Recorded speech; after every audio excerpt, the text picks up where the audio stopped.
see. Up here. Setting up the live stream, so load. Hey. Hamburger while we doing all of this. Get a hamburger. You just got a hamburger handy, just sitting around. They grilled yesterday. Oh, okay. So like, dog, you out here living your best life. Like, just have a hamburger on hand, just ready to go. Yeah, like that's the one left. That's the dream, bro. Like if you could just have hamburgers on hand anytime. Like, there's one left. Ooh, that's perfect. Actually. I mean, technically speaking, my dad is a hamburger. What? I mean, he was born in Hamburg, so. Oh, okay. Okay. The first thing somebody said in the chat was "Let's go" and "Nice shave." Like, oh, but yeah, it's a My Hero Monopoly here. Let me look at it. Oh, cool. Do they still sell them? I don't know. It was one of those gifts that somebody got me because I'm the My Hero freak. I'd really be interested what kind of places they have, because I couldn't really come up with that many places. Like in Kamino, I guess. Yeah, is it just Tafu, or is it just all of Japan?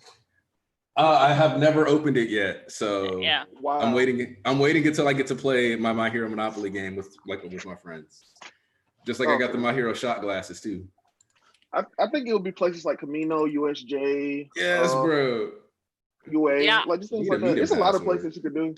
Yeah, I don't know if they would use like Mustafu and the place in Mustafu, or would they use everything that we've had so far, including some real places. And I don't know where that stopped at, because if it stopped, like if that came out like during like the season 1 or 2, there's not that many places. Yeah. All right. Let me actually pull up the chapter. Sayas, you got the chapter ready to read? Yes. All right, bet. First page. Let's go. My Hero 273. Ooh. And yes, it did not help. Yeah, that's exactly what's happening. It's not just some kind of shockwave. Everything's falling to dust. As we said, the shockwave doesn't do anything. Yeah, we were like, I don't think that's gonna. It's gonna do it.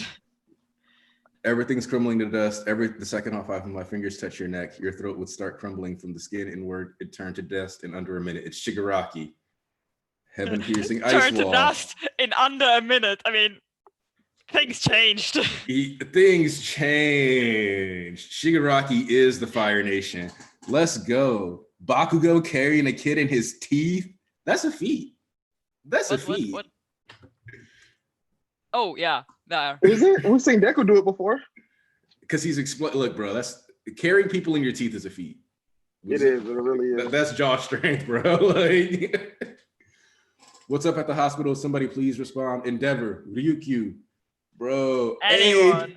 Nobody said Aizawa, right? I mean, whatever. Manga Fukudashi's still out here dropping the letters, trying to get through, trying to escape. All right, this scene of Deku like hauling ass with a bus. Let's go. That just shows how strong he's dying. Yeah. He has to be 45%. He has to be 45%. Yeah, this is because he could do 20% and control, like lifted up those 3 cars. So he at least is at 20% full count. At least. I mean, he's lifting all those cars, plus these people with one arm, essentially, right? What's going on? Jesus fuck. Everything's gone.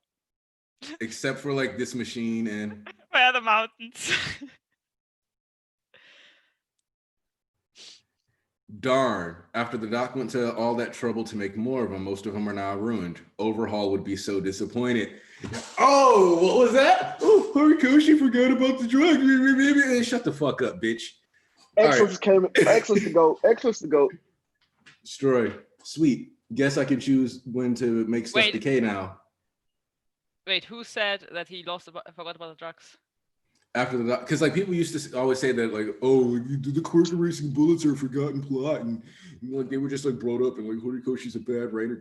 No, like here we go. Look at this. Look at this. Touched on them. Like the bullets literally got made. Like seems like things aren't looking good for us, but the plan was supposed to start right after I woke up, right?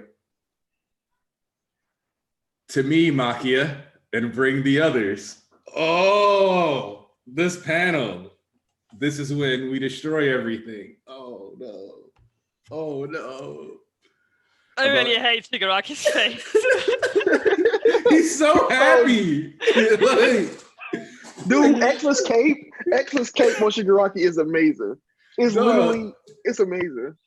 The drip, like, come on. Yeah, it's amazing. About 80 kilometers from Jaku Hospital, Gunga Mountain Villa.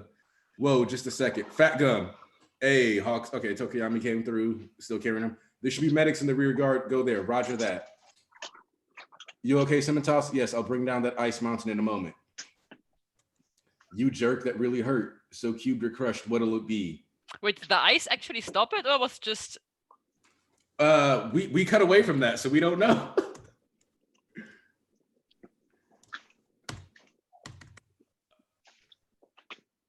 Follow in Mount Lady's wake. We're still in control here, so keep rounding them up. Hang on. Didn't you capture Himiko Toga and Mr. Compress? Oh, shit. Oh. We've seen him before, haven't we? We've seen this hero before. We've seen this hero before. He's multiple times.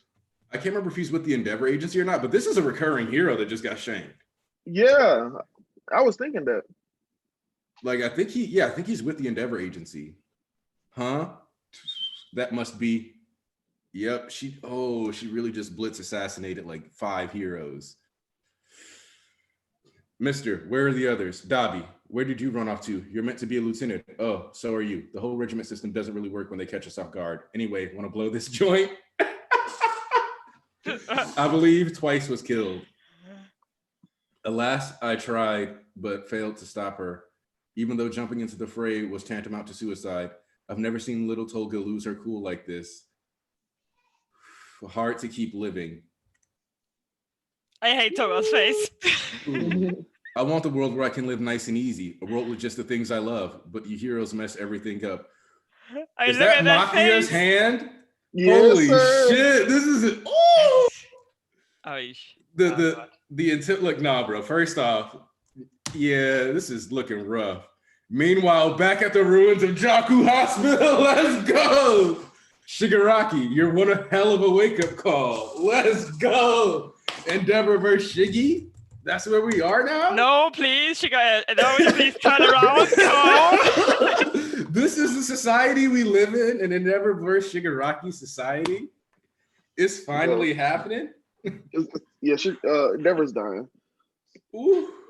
Yeah. I'm sorry, Sarah. Endeavor's gone, man. Yeah, I'd say he was perfectly fine rescuing Mirko, but now it's kind of looking bad. Doug, that. But I gotta say, just throughout the chapter, some amazing facial impressions on the villains. Yeah. I have to say this Toga picture, Toga panel. Actually, I like that more than the Shigaraki one. That's so creepy with her mouth covered. I predict Endeavor losing his quirk here. He can't die yet. Yeah. Ooh. That's my preferred option, him losing his quirk. But yo, Shigaraki's design is amazing, by the way. I mean, he has the. Is that the bullet that he has in his hands, or is that? I don't know what he has in his. No, that's the radio. Well, that's the device to talk with. Yeah, with Makia, right?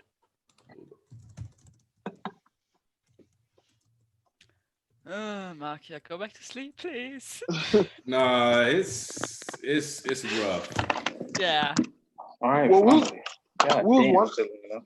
Hold up, is that East? What up? Finally, we have Archbishop East, the man who left us like Aang many moons ago. When the world needed him most, he vanished, man. And now I'm back. I'm back with it because guess what? It's what I told y'all it was going to be. Act 2 started up. It's gassing up. By the way, let's all relax real quick because Endeavor only getting his ass whooped. He not dying yet. We all know this. He just gonna get passed up a little bit. Well, how we know he not dying? Because Dabi isn't there.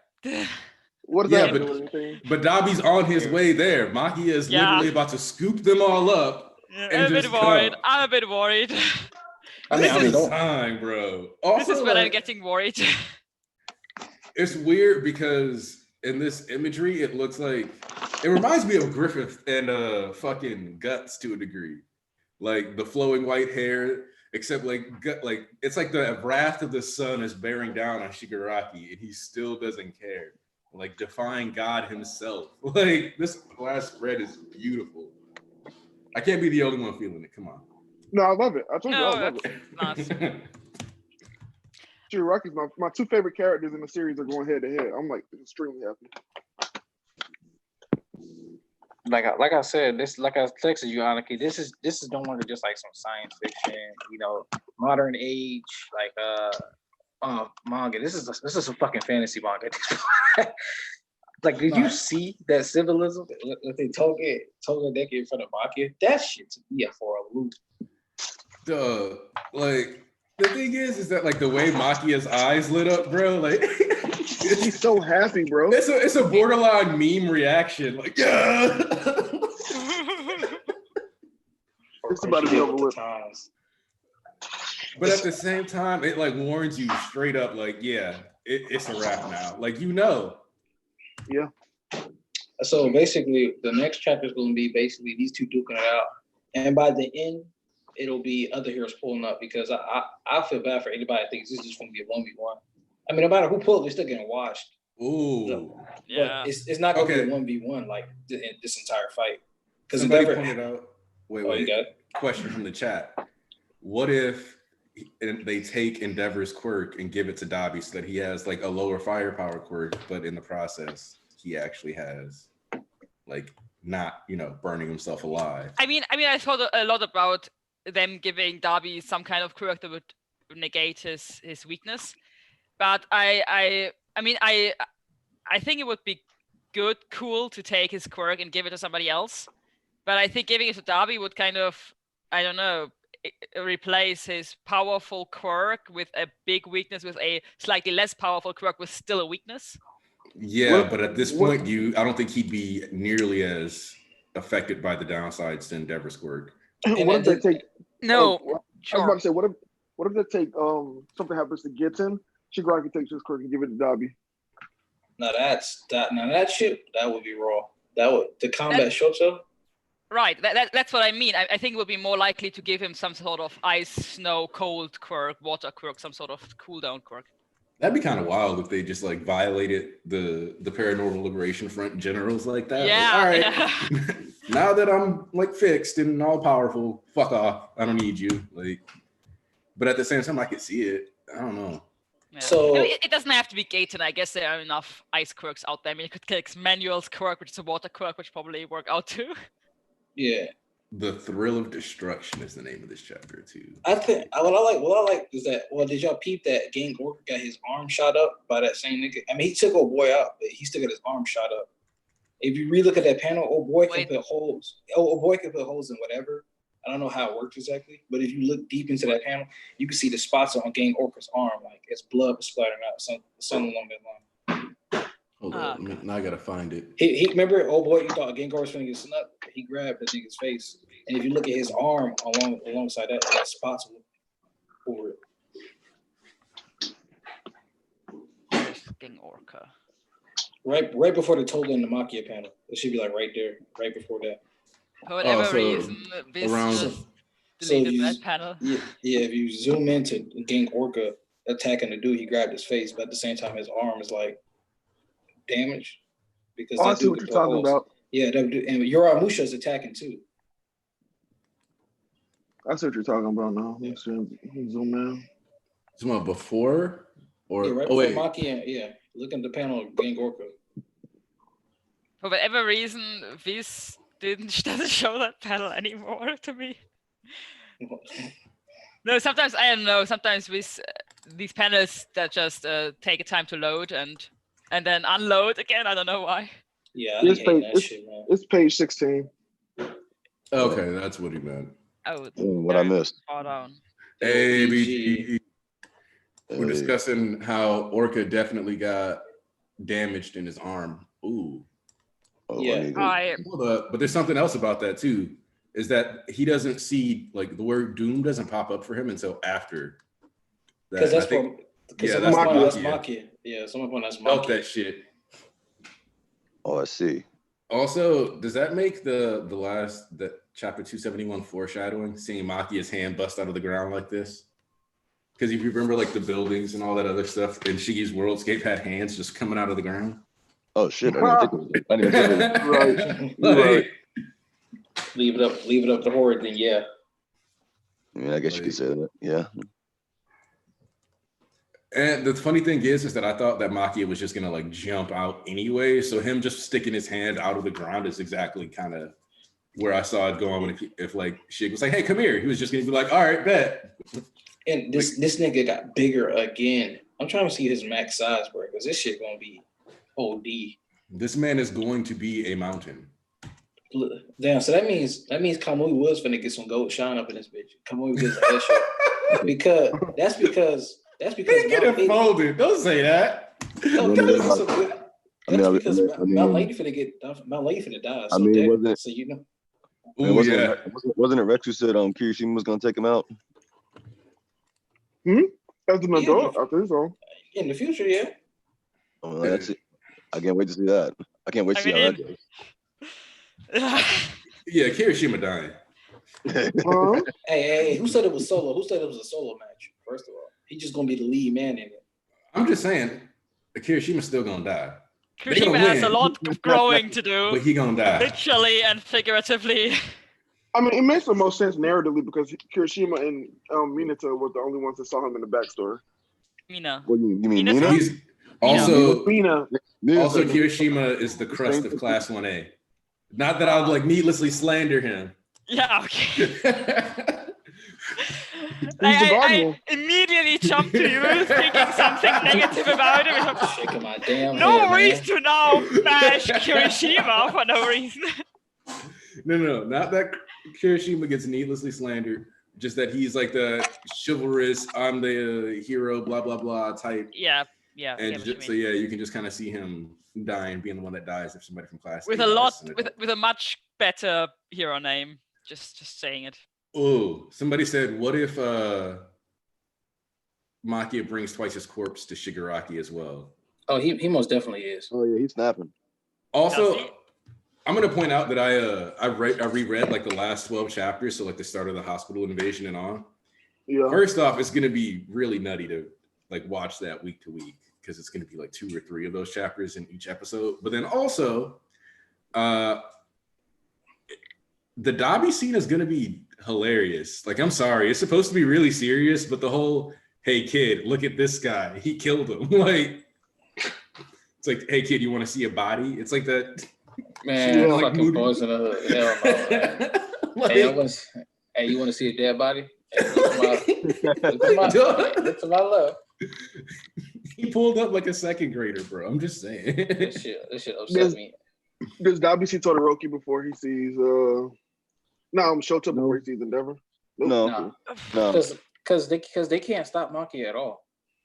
He's It's just not gonna even- he's gonna brush past these niggas. Even if they go that direction, he's just gonna brush past those niggas like Yeah. it ain't shit. But more Shoto like is to not me, with it's- Gigantomachia. No, it's more. I don't know. That's not what that's not what it is. My thing is, I'm like, I don't think they'll be able to get over there. So They're trying to survive.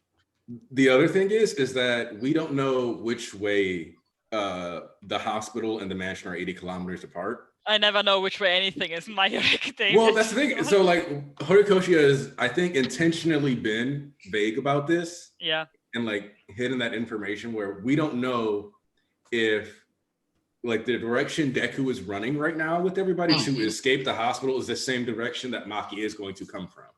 Yeah, if they are now sandwiched between the two or if they are actually running towards safety. Yeah. And Maki is going to travel as the crow flies. He's just going to. I just like how it doesn't matter because Dobby and them ain't even gonna fucking notice anybody because Maki just gonna be leaping through shit and just bulldozing.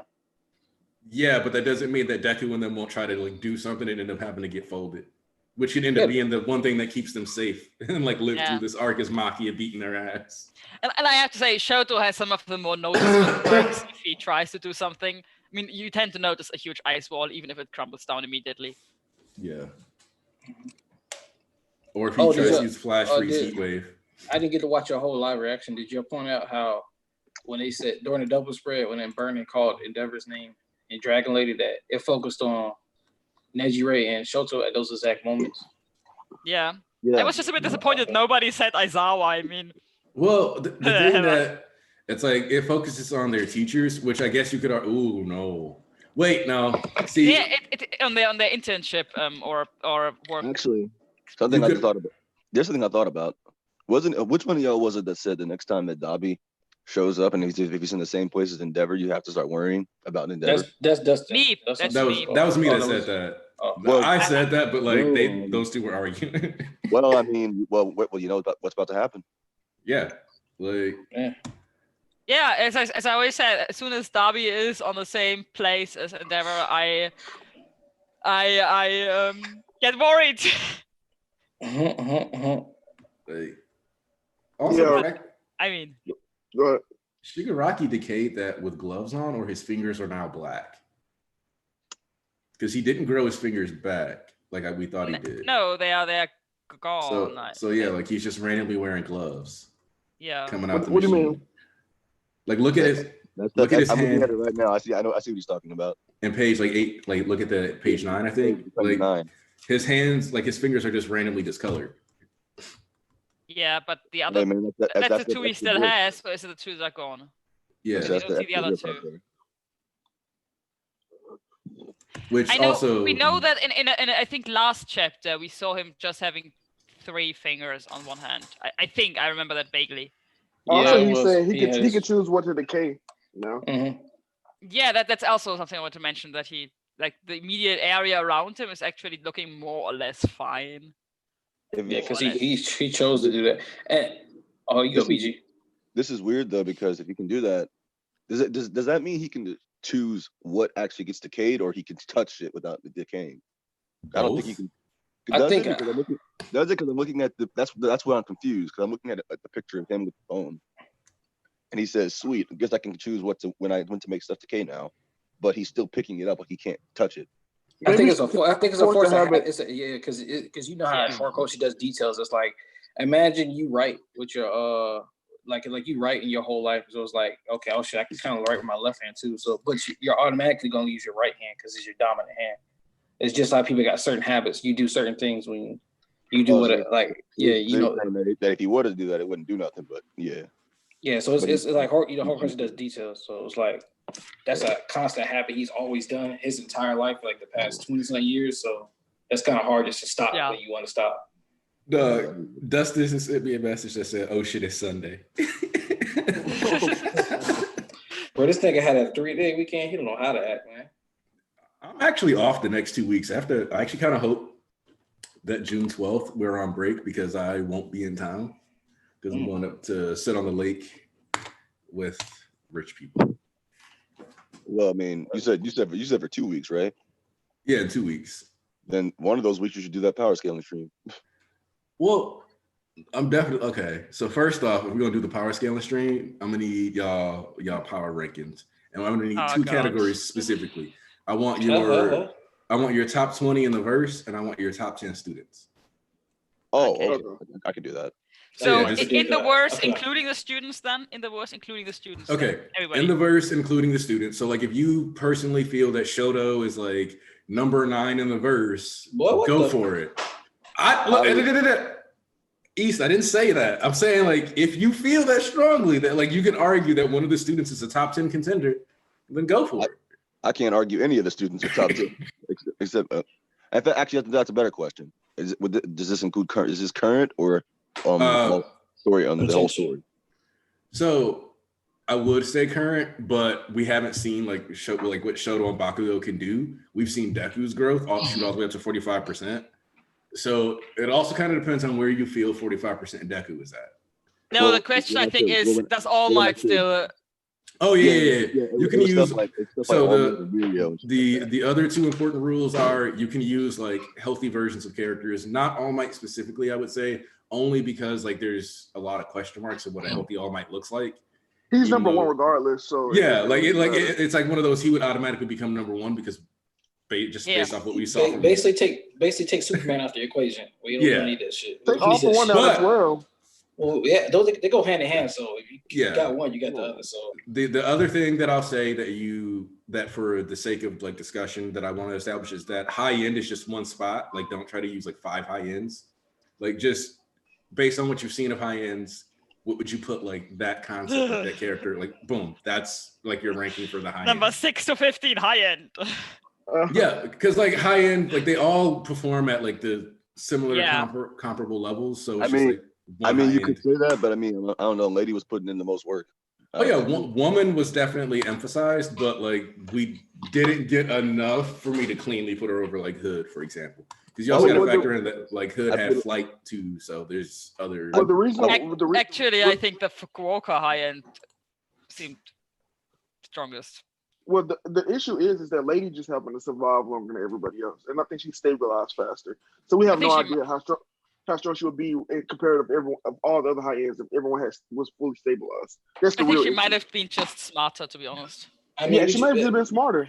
But regardless of anything, it's just we can match her up with Hood in comparison to the rest. So like they both put on. Because I feel like that would be fair, wouldn't it? Just to do Lady and Hood as their own character, as their own like separate high ends, because they're both like put up. Yeah, I guess. Yeah, I feel like you can scale woman. I don't feel like you can scale some of the other high end that as well. Yeah, I don't think I would scale her either because I mean, I would. ultimately She did a lot. She did a lot. Took, like, yeah, she did a lot, but I don't know where I would scale her because ultimately she got. But also like she got taken down, but it took like 8 of them heroes to take her down in the first. Also, place. let me say that I shouldn't say power scaling. I should say combat scaling because I don't just power scale. I always factor in like combat, like what they can do in fights. Yeah. I always consider those things one and the same. Because even though it's their strength, you still have to put into perspective how smart. The Venn diagram is like this, but there's just enough gap. Like there's just like a little split there where sometimes people aren't talking about the same thing. Like woman's intelligent, like being like seeming smarter than Hood to me, like is what. Because to me, all the high ends end up at the same level of effectiveness. Their stats are just distributed differently. and then you could just chalk that up to combat experience. They were battle crazy villains as we've seen. So it's all about just like Hood trying to start observing everything. This is battle experience, like how Endeavor observes everything. So even though Endeavor was there's something about that though. Hood wasn't a villain. Yeah, Hood was a fucking street fighter. I mean, an underground thing, but you know. Yeah. Hi, Dustin. He was like Hey. Oh shit, what's good? What's up, bros? All right, what's the controversial opinion you about to come in here with today, Dustin? Let's hear it. Nothing. The chapter was good. What are you talking about? I got one. You want to watch his reaction? Huh? Oh yeah. Watch his reaction? Yeah, he liked it. No, I got one. It's not controversial. It's a fact. Rex, you a hoe because I think I said I'm wait for the officials. Oh yeah, that's true. Like this nigga came back in like 10 minutes later. He was like, bro, you know I just read. Cause y'all posted. You know, brother Rex is weak. You can't be sending him links to the shit. He'll cave every time. Bro, we do this every Sunday. We do it every Friday. Don't act like that link don't be there every Friday. You knew. I didn't read the spoilers this week though. Nah, because that could have been a good discussion for like you and Dustin. I was like, damn, I'm gonna give some. Dustin was in there for like 20, 30 minutes. I was like, damn, Rex didn't pull through because he gonna read Sunday. Then I hop back in the church. This nigga Rex like, yeah, I just read the scans anyway. I'm like, this nigga here, man. It's baby steps, man. It's baby steps. I didn't read the spoilers this week. Next week, I'm gonna not read the scans and I'm gonna read the officials. It's steps, man. Nobody gets sobriety up from one go and go cold turkey. Bro, I'm not trying to hear it. We gonna drop the league. We gonna drop the league. But people be like, man, the thing is, you don't drop the league, man. The thing is, at some point, I just realized that whether you're reading the spoilers or the scans or the official, at the end of the day, you just have to still wait a week, right? I mean, nothing really changes. That's why, like, for me, it's like I might as well just wait a week and get the better art. Right. Well, you're waiting from Wednesday to Wednesday or from Sunday to Sunday. I mean, whatever. Yeah, it's like I might as well just get the best art I can get out of it. Like, and the best translation. I mean, sometimes. For me, the big deal is when I read it on Friday, I'm satisfied. Then I read it on Sunday, and I actually get to see it in good quality. And then I only have to wait. And then I read the spoilers on Thursday, so it's like I only have to wait 4 days for new content. Yeah. It makes the weight feel less. Unless the translation is really weird and you read it on Friday and you're just confused. I can see why, specifically with this arc, because this arc has been some nutty shit. But I definitely feel like there are other arcs where that definitely wouldn't have held up. Like, well, no, that's the thing. Like, I always read spoilers, but there were times I actually didn't even read the officials because I didn't have a desire to do that. Yeah, like I feel like that's right. Hell's Paradise had a chapter this week. Let's go. But yeah, no, like there was times when, like, thinking like enjoy training. Sometimes I didn't read the officials. I had a reason to. It just wasn't super hype for me. I didn't like the arc weekly. I think they told Shigaraki he's got All For One. I don't think All For One would and the doctor would give him AFO and then not mention it ever. I feel like he probably doesn't actually know it. Like he didn't know like firsthand, but he found that he knows now. Yeah, I think it's gonna be fleshed. It's gonna be fleshed out real soon because he's not going to use the K on Endeavor like that because we know Endeavor has to. Survive to exactly. So we know he finna start using some other moves or some whatever other quirk he got, and I'm pretty sure they'll start revealing that. Yeah, can he indicate fire? Yeah, Endeavor's in the air. He's floating. He's not gonna touch the ground. Spoilers were not at their peak during NBA. Spoilers were at their worst during NBA because the whole Horikoshi wrote a rape scene controversy happened because of spoilers. Oh my God. What did you forget about that, Tarnish? That was fucking hilarious. I'm sorry. That shit was funny. Stupidity. I still appreciate you coming through, Jotian. Yeah, that shit. So yeah, like that was part of what turned me off to spoilers. Actually, like all that kind of stuff just constantly happened. I was like, I don't even want to deal with y'all no more. Well, for me, y'all can do your whole official release thing. Ever since I've been reading shit like 2016, I've been reading every Friday, and that's my crack. So I can't wait till Sunday. I'm good off that. And then plus, I didn't even know officials were a thing to like late 2018, dog. I was reading on my own. That's when they were. Yeah, but I didn't know they were free like every Sunday. I just thought I was like, man, you gotta pay for this shit. I'm like, you know how niggas be, like young niggas. Before you learn about support and all this and the other, you get into the community. But you just all on your own and you ain't got nobody to talk to. It's just like you just cooling it. So it's like, you know what? Then I found out about officials and it'd be free that Sunday and shit like that. I'm like, oh, okay, I ain't know this now. See, like the thing for me was that like I was watching it by myself. I started doing like One Piece streams with like Silvers because I got bored and I just like started hopping into Discord and stuff. And then like I don't know, like I realized that the My Hero community was like there, but I kind of made a channel because I was tired of creditless niggas. That was literally part of what like led to me making a channel. I was just like, y'all say dumb shit about My Hero a lot on this. Yeah. Thank you. Yeah. I know in that fucking group chat, me and Easter and fucking motherfuckers in there back when the officials first started, they were actually you know how like that like there's that dark ass looking like ink on the scans. Yeah, they were saying, hey, it makes it look better. Back in the day, they should say that. Bro, yeah, like people will say the dumbest shit. No, it does not. It does not. No. I mean, they don't say that no more. They know it. Yeah. Oh no, I've seen people who like within the past like 3-4 months try to say that scans had better arc still, and I'm like, no. Oh no. At least my friends in that group chat, they're smart. They just have Stockholm syndrome. Anybody saying that now, they're just dumb. Yeah. All right, I guess we should actually delve into the chapter. You know what I'm saying?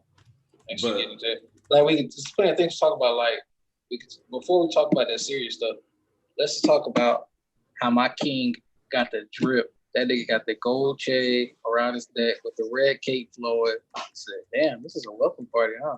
That's the thing. I need to know. I need to know what color his shoes, his undersuit is right now. Like it's black. It's black. I'm pretty positive it's black. Did we see it? Like it's full color design. Though is what I'm saying. I mean, I assume. I presume it's the same as what you call it. Yeah, I assume it would change his color scheme. I think it's the same black suit like 9 had, but I'm not gonna. More customized, better. Really cool. But it's just you got to be careful because like you get all these ideas in your head. Like, all right, this is not a bash on One Piece. Like I thought Katakuri was gonna have black hair, and then like he pulled it with the bubblegum pink, and I was like, wait, what? This is different because there was a thing for all the Charlotte children. They all had the weirdest hair colors. So, like, I don't like guessing what color people wear anymore. I thought Cracker was blonde, and then it turned out I don't even know what color was. Yeah, this is different though, because of course still be following his same color scheme the entire time. Shigaraki's been red and black this entire time, so I don't think it's just because he changed the outfit. I don't think he's gonna change the entire color scheme, which is what I'm very curious about. What he's gonna do with Deku when Deku upgrades his suit and post time skip. That's what I'm very curious what it's gonna actually look like. The most out of everybody. Yeah, like, man. Okay, so. We can talk about the quirk bullets, how those are out there for equation. Now that's a good conversation. So here's the thing: those aren't completely out of the equation though, because he said they're mostly destroyed. Yeah, it's like he has. I mean, yeah. The thing is though, it's the thing now. Is the mass production is gone, so now he only has probably like one left because he did pick up one. So my thing about this is what this really does is, okay. So one of the things that I was randomly entertaining is how you can read My Hero Academia as 2 mangas. If you really wanted to, you could separate like almost all the Shigaraki stories, like all the like little cutaways where we get to see his character growth, and condense that into like one other like smaller manga that like just happened to exist in the same verse, and it would work. So like this is the halfway point in like both their stories. But for Shigaraki to have more to do, like we kind of have to cut into like he's got to like reestablish himself since he destroyed the mass production. He now has to get the doctor something bigger and better. I think that's a part of like what's been happening, because especially when you look at the end of NBA, when he goes, "Hey, yo, you got money," and the first thing he thought about was feeding like his team. So he's like, "Bring my squad, bring my squad here, get this plan rolling, smash everything, start establishing the society, get their dreams rolling, and then they're gonna have to like when we get towards the back half of this and we'll start wrapping up, it's gonna be like Deku and them literally smashing through, crushing his allies, his people that have built up their own, like what they've built up in society, in the same way that All For One was telling All Might about at Kamino, you know what I mean?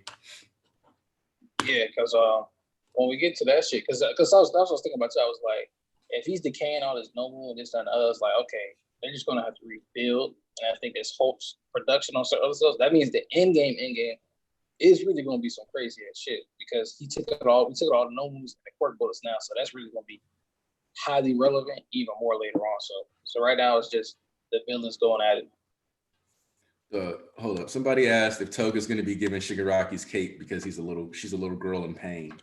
I have to say, I did not realize how awesome and cool Exla's cape actually was until now Shigaraki has it. It's such a cool cape. That's the best part. Look at these beads that keep the cape together around his neck. It's so cool, and I never saw it. It's just a piece of cloth when Exla's had it. That's like what's kind of sad about this. Like, Exless got jacked through his shoes and the other nigga wore it better. Like, yeah. It's like going to the cops, like, man, this nigga robbed me. Like, well, damn, bro, I ain't gonna lie. Just have to say, Exless put a lot of effort into his costume design and just didn't wear it right. I didn't get to ask y'all this. I just thought about this today. So you know how whatchamacallit, Shigaraki got brought back to life with that wire hitting the water, right? Yeah. And we now know that Exless destroyed the machine.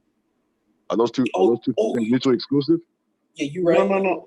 Oh no! I've never considered those mutually exclusive. I believe that Exless did the right thing and it had the wrong consequence.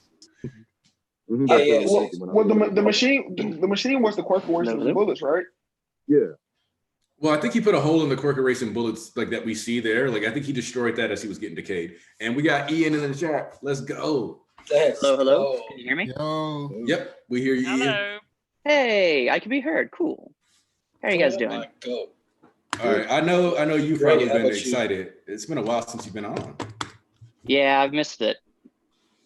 All right, Ian, tell me how excited you are about Deku's progress. My boy, back in the day, he was a shrimpy little shrimp boy doing shrimpy little shrimp things. But now he's like, I've seen Spider-Man 2, and if I'm gonna save someone, you got to do it the right way. And so he shoots out his spider webs, and he lunges forward to victory. And I'm just a proud father. Also, I like that he has after images now, because that first image, he's in 2 places, and that's pretty sick. What? In the first image of the chapter where he's kicking it, he's in 2 spots. I'm like, dang, he jumped forward, kicked, and then said, "Run!" Damn. I just can't get past how ridiculous the quirk of the guy behind Deku looks in the panel where he saves the boss. Oh, the nigga in the ball. Like the weird shell thing. Dope. I can't get over the guy who has the plane for a head. That guy's great. Oh, I thought it was a bird. Okay, it's a plane. I think it even has like windows, like a plane. So my thing is that, do you believe that we're going to hear at least about some other students dying? We at least have to hear about somebody else dying at this point. It's like, there's no way no kids died in this, right? I don't know. When you say kids, do you just mean civilians or our characters? Like not class 1A, but like B or Shiketsu, stuff like that. No, that's Shiketsu, just children in general. Children. Oh, okay. Definitively normal children. In general, yes, of course. But Hero Course children have probably died in this. That's what I mean. Like not anybody we know from B or Shiketsu. I don't know. I don't know. Hero Course in general. Highly doubt it, because I feel like even though we're not that attached to the Class B kids, you would at least show it, and it's not like we can. It's like cut to someone else's like, I'm still decaying. It doesn't have to be Class B. It can be, because like here's the thing is that, to me, if we're going to kill any of the Class B Shiketsu, Ketsubutsu 1A students, it's going to be on panel. But I think it would be important for our students to hear about other students dying at the very least. That's what I think. I think it's most important. What were we going to say, East? That's what I mean. Hero Course in general, not anybody we know specifically, but like, there's no possible way everybody lived through this shit. Like, some people got caught off guard because they just see this big blast coming, and like, somebody died. Some Hero Course child died. Nobody we maybe know, but it's like, oh, what about team section, blah blah blah, and like, shit, who? Like, you got to think. Deku had a warning, and they barely got away. Like, somebody was like, knock, knock, yo, homie's waking up. He's about to dust everything. You might want to do something about this. And they still barely are getting away. So, yeah. Oh, yeah. Well, I think I don't think we'll show it, at least not immediately, because I think what's more important is somebody they're trying to save, like in this immediate situation, getting caught up in it. And now they haven't saved a civilian. Because there's been plenty of times where civilians have died, but it's usually been like, during the All for One, All Might fight, the only person we see is that woman in the building, and they saved her. Well, obviously, that wasn't the only person in that building. It's not personal. Yeah, we didn't really see anybody actually failing to save somebody that was right in front of them. And then Night Eye, even though that was an important death, it's kind of, I feel like, as weird as this is, it's less scarring because he's a hero, and that's something they know inherently is something that's going to happen or could happen. But to see, like, let's say, I hope this doesn't happen, but let's say that kid slips out of Bakugo's teeth and gets zapped and warped and dead. That's going to change at least Bakugo. So I think it'd be more important to see a civilian who they are directly responsible for get dusted. And we already kind of set up that Ida is he's like, I'm going to go make the rounds and go check to make sure nobody got left behind at like certain locations. So I think like, if anything, if we want to give Ida more to do, like bring him back into the fold, that would be a really important thing for him, because his whole thing is I want to be fast enough to save the people. Oh, also, Bakugo is carrying 2 people in his teeth. Wonderful. No, look closer. There's an extra set of legs that don't make sense. Oh yeah, maybe he just has 4 legs. It's an old lady. Sure that it's not in his other hand. Right, he can't use his hands. He's got both of them exploding behind him. He's carrying 2 people in his teeth. I hope it's the old lady that was offering him food. Yeah, that's what I'm pretty positive it is. Oh, but what I like follow what Ian was saying, that actually doubles back to the once again the not remedial, of course, the license, provisional license and become relevant once again. because Ida was one of the last people running around checking on everybody, and I was like, well, you checking on everybody else. What about yourself? What if you don't pass? It's like, it's my responsibility to make sure all my teammates, all my classmates pass. If you think about it, this could be the Ida death moment. No. I don't think he's gonna die. Nah, But Wait. Because if you think about it, narratively speaking, Ida is the student with the most complete arc. yeah, He's Yeah, inherited he's the mantle of He's done. Ingenium. He doesn't have like his grudge with Stain holding him back. And the same way, like he's a major like thing that holds the class together. What did the League of Villains just lose? One of their like their main piece of glue. I'm about to come out. yeah, but he inherited the mantle of Ingenium. It would be weird if he then died before he could actually become his hero. See, I'll tell you but he's sometimes dreams don't get to come true. I know. mean, I'm just yeah, meaning like that his his character- arc his is not really character- complete before he actually becomes Ingenium as an adult hero, I think. Yeah, And yeah. I Like mean, his character growth is done, but his character arc is not.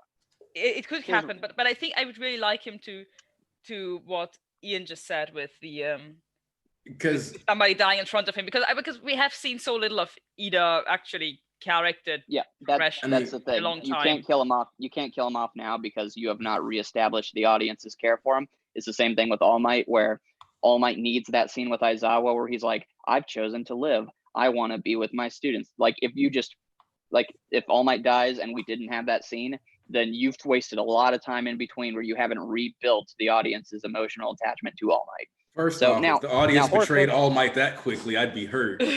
No, I know, but it's that same. It won't hit as hard if you don't like within the time, because we're taking years to get. I know through some people this, need yeah. the refresher to Yeah. really still feel what the Now- plot's like wrote. Now counterpoint to everything I just said is, what is Horikoshi's big thing he does? Hey, here's Kirishima. Here's his backstory. You love him now. Top 10 character. All right, I'm moving him away. Here's Tamaki. Now you love him in one chapter. All right, I'll take him away. So he could easily just be like, here's Ida. Here's everything you ever loved about him. Ida's back, baby. Dead. So, he could do it. If Ida gets more than one focused chapter on himself, like him, like it's Ida's season, or him like getting primary focus of a chapter, then that's a call inside. Yeah, I mean, thinking about it, I 'Cause- think Ida is if somebody in 1A dies, Ida is probably He's the only one set up Fine-headed. or he's the only one who could reasonably. The only other character is Yeah. Kirishima, but he has way more plot stuff that are keeping him alive. yeah. And the only reason I say Kirishima is his whole thing is, I will be a wall that stands so that other people can survive. And Ida's thing is, the rescue takes priority, and I will sacrifice myself so that other people, like East said in the provisional license, I will sacrifice my chances at victory or even living so that other people can do it. So those are the two characters. The other thing is that you got to remember, in joint training, Ida managed to have a building not fall on Shoto, but it fell on him. But it fell on him. Yep. So it's like Ida literally has like a lot of buildup with this whole like just missing the mark in time is like really what he is. Like, yeah, so I think that's obviously going somewhere, but I do think that Horikoshi needs to reestablish our love for Ida, because there's tons of people who are like, man, Ida's been given the shaft, and it's hard to, it could be hard to just put him back in. It might feel cheap, honestly. Maybe you do care about Ida and it would make you feel emotional, but it might feel cheap because it's like, oh, we just brought Ida back to die. Great. yeah. I could see people feeling that way. Yeah, no, I mean, So he's got to be careful. I might relate to that actually. Whoa, it's not slander. Somebody feels like we're slandering Ida. Hold on. What? No. I mean, No, it's just that Horikoshi didn't focus too much on him since actually Hosu, I think. Yeah, and I don't even think that's a flaw. It just would be a flaw if he suddenly is like, hey, I know I put him on the back burner, but please care about him now as I kill him. Ha ha ha, sucks to Right. suck. After joint training, I would never slander Ida. No, Ida's great. I never slandered Ida in the first place. That's always been. I've never slandered Ida, but like no. ripping out those exhaust pipes is that was some. He's gonna need a lot of orange. Listen to all Ida slanders. Let me know when you yourself run up on a well-known serial killer, a hero serial killer by yourself, and then when you down on count, you rip a knife out you rip a blade out your own fucking arm, and then you boost, and you kick the shit out. No, You still I fight don't that run nigga. up on a serial killer. I'm not Tell that to mad. tell that to Jose. Tell that to Jose because he's the biggest Ida slander. No, he the biggest coldest slander. Well, I mean, no, I am. That's my role. Fuck Coda all 2020. Yeah, that's me. See, when you guys were talking about Coda last week and you were going on for a really long time, I was like, man, why do people hate that kid? That was a really good story in the camp arc. And I was like, oh, Coda with a D. Got it. Yeah, me too. I was also first thinking about that boy, and then I was like, geez, calm down. Why would I ever hate Coda? Coda's great. Coda with the T? Coda with the T? You really have to pronunciate the two differently, please. Yeah, At this point, it's complicated. Kota is Gota. Coda, Noma. Coda with a hat and Coda with a cat. That's how we'll do it. There you go. But let's get back to this Ida love. I'm loving this. You know what I'm saying? My goal. By the way, Aniki, did you have somebody say? What were you saying? Oh yeah, let's get to this Ida love. My goal, man. I still one of the moments that really hit for me, like still like top 10 moments, probably top 5 to the end of the series is when Ida punched Deku. And I was like, you think I don't feel the same way, motherfucker? Like you really trying to stamp on my feelings. You fucking well, I don't give a fuck. And he's like, because I didn't see that shit coming. But that was like a real ass combo. Like rereading MHA, I see it's a lot of lesser moments that stick out even more so in hindsight. That's so real. Like even after the Camino incident, everybody was like coming back, and Froppy had pulled the whole Camino crew outside and was like, I'm sorry I didn't go with you guys. You know, I felt this way too. And they just had like a whole conversation. And they all hugged it outside. Moment. And I was like, fuck, I forgot this shit. I was like, it's like one of the underrated moments, heavily underrated moments. Yeah, I think one of my favorite Ida moments. Oh, what were you gonna say, Aniki? So somebody in the chat just said, I only slander Ida when people say he can beat Tokoyami. Okay. I don't know why that's highly specific. I mean, on a very hot, bright summer night.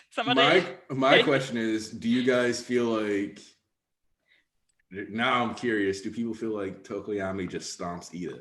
No, sir. No. Stomps? No. Beats, yeah, but stomps. There's light coming out. There's light coming out of those exhaust kicks. I think that in the daytime, Ida has the advantage mainly because of how fast he moves. I think at night, Tokoyami wins just like handily. But I just think in the daytime, Ida has such an advantage, and he's so mobile, and he's improving his like flexibility and everything.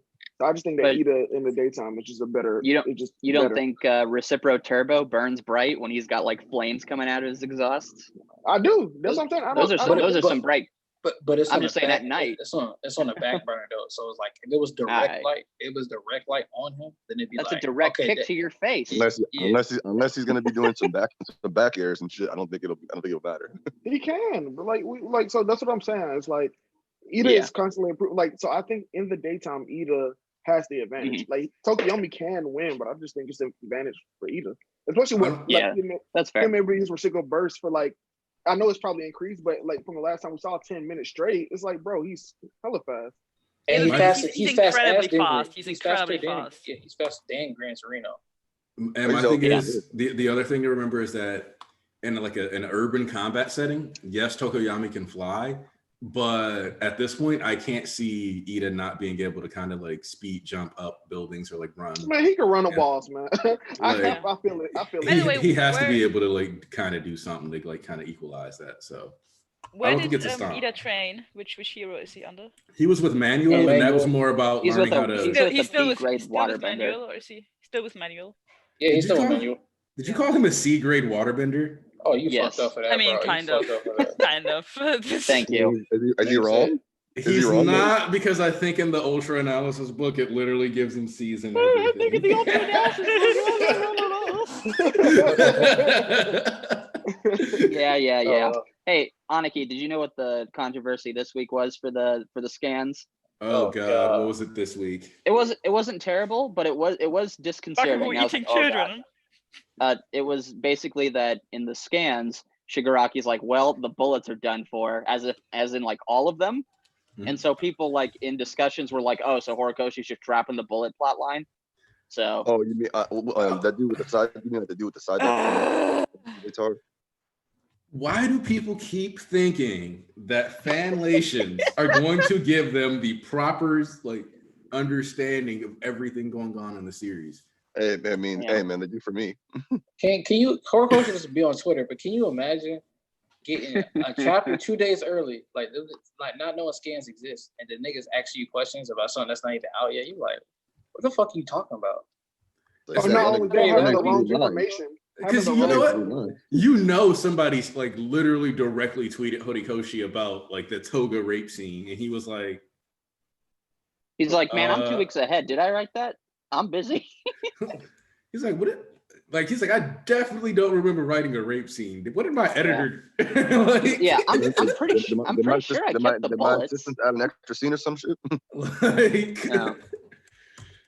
So that's why like I discussed the chapter, but I don't form concrete opinions from the scanlations. Like that's why I say I just wait to get the official translation. Most you can get for the scans is like, man, this art's gonna look even better in the Viz. Better? How about good? Also, I'm just gonna point out that the shockwave that Deku launched is like actually pretty massive. So that's it kind of takes up like the entire street.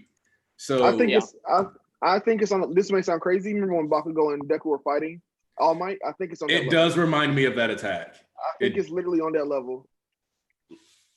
That would be kind of nuts. Well, since we're here, let's get this discussion going. My mind will not change. They are the big three, air quote, how people like to call them. They are all matched up together until Deku hits 70%. That's when he takes his leap and jump ahead of everybody else, and it starts becoming more clear cut.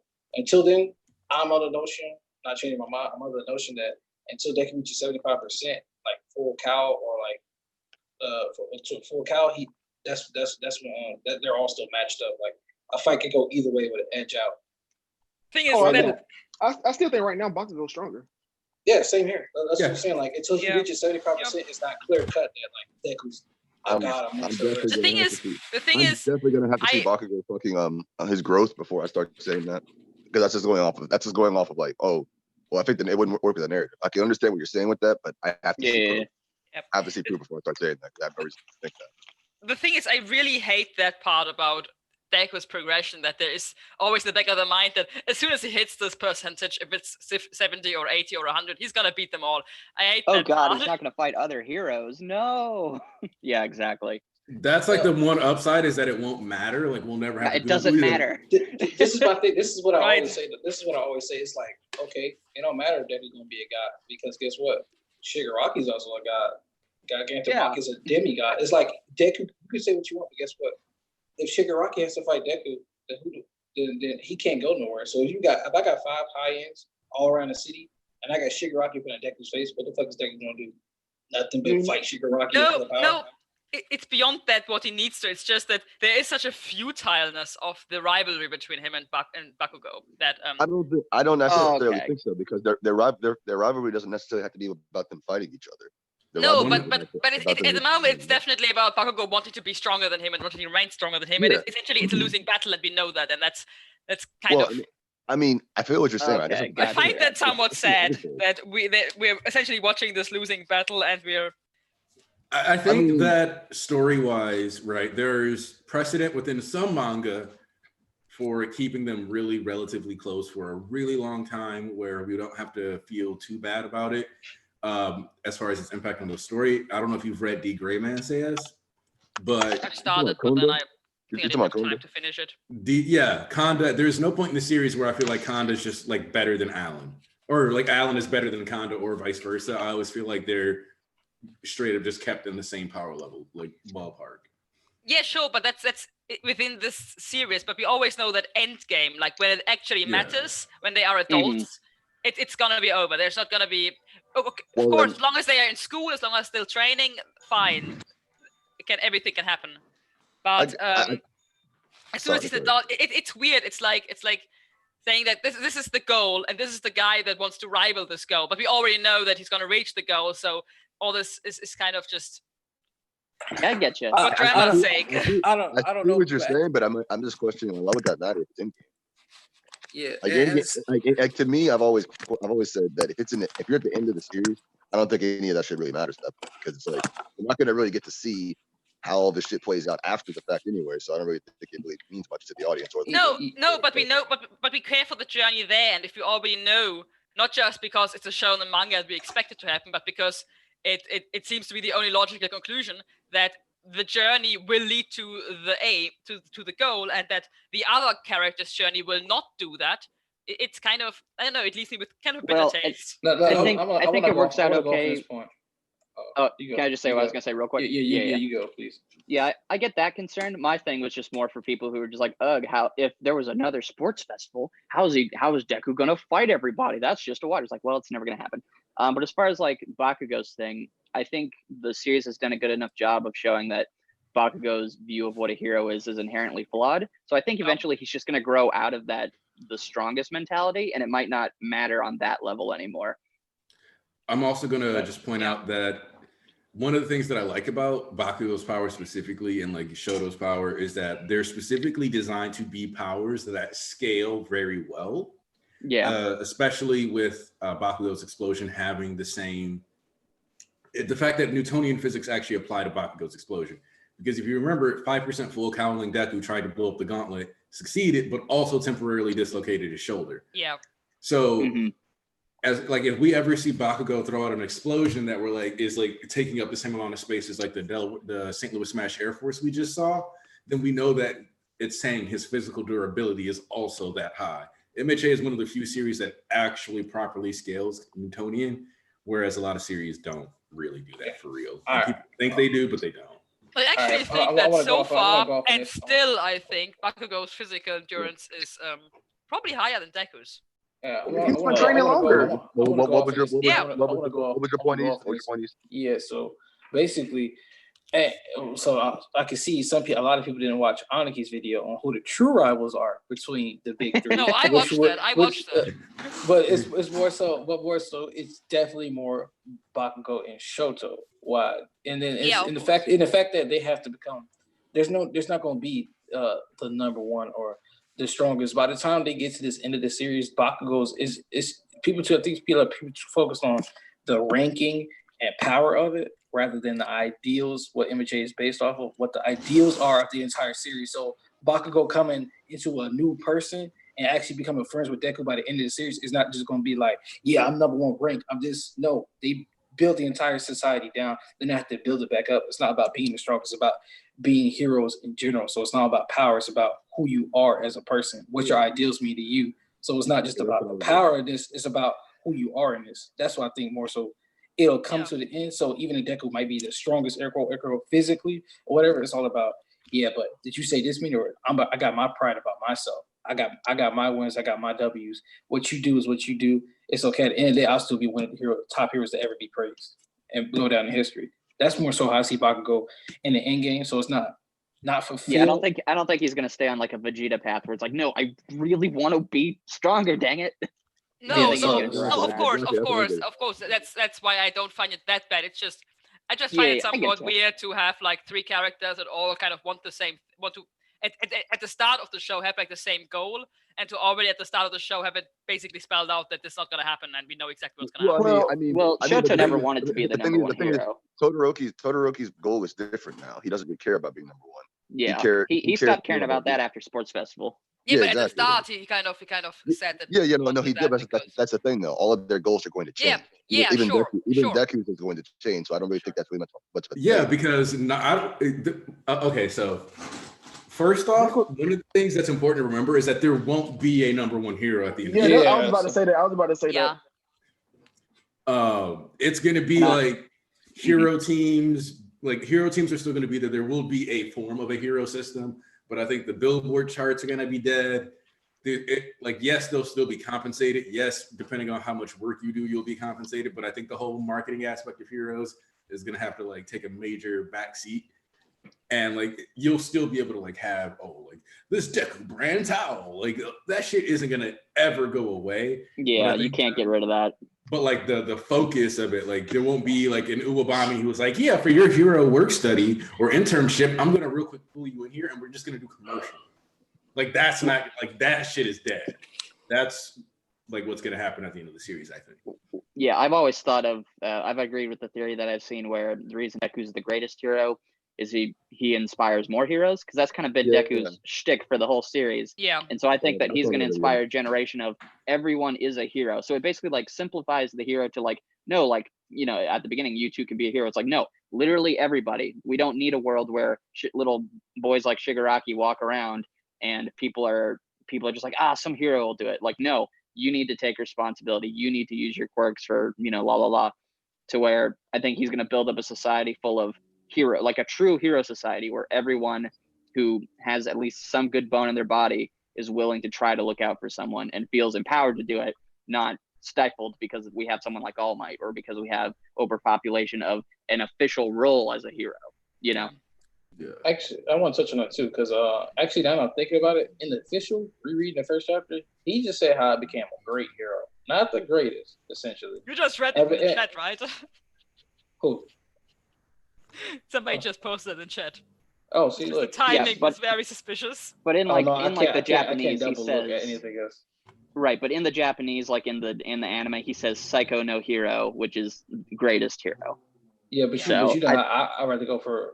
So did you say that in like the Japanese text in the manga or for the anime? No, for the anime. But I don't feel like you would change that. Hold on. While that's true, East, I know where you're going with that. No offense to Caleb, because Caleb was really good now. Caleb had a few like questionable fucking a questionable like translations early on.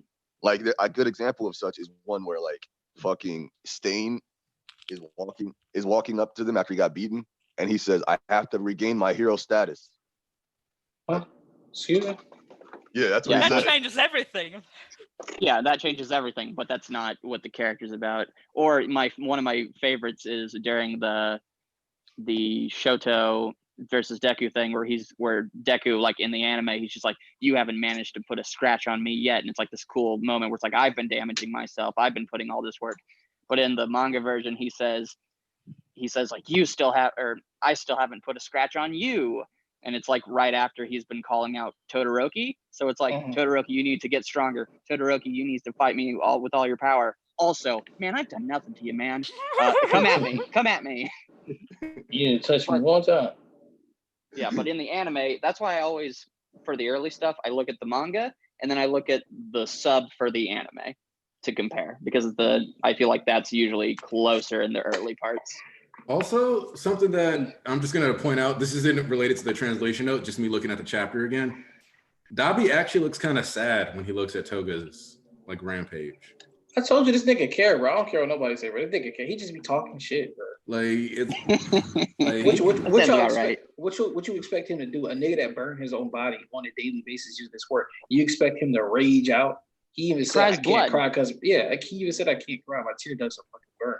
So it's like, you really expect emo boy Dabi to really be like, you killed my best friend. Oh, like, that nigga care, bro. He's the same guy who, whenever he smack talks you on the inside, he's like, man, it's hot. God, woo! All right, I can fight again. That's the other thing, is that like one of the other things when we talked about data books that I want to say, especially because Dabi, I think especially kind of emphasizes this. Some of those stats are specifically to hide information about characters. Like getting a C grade intelligence on Dabi doesn't make sense with what we've seen in the last like 10 chapters.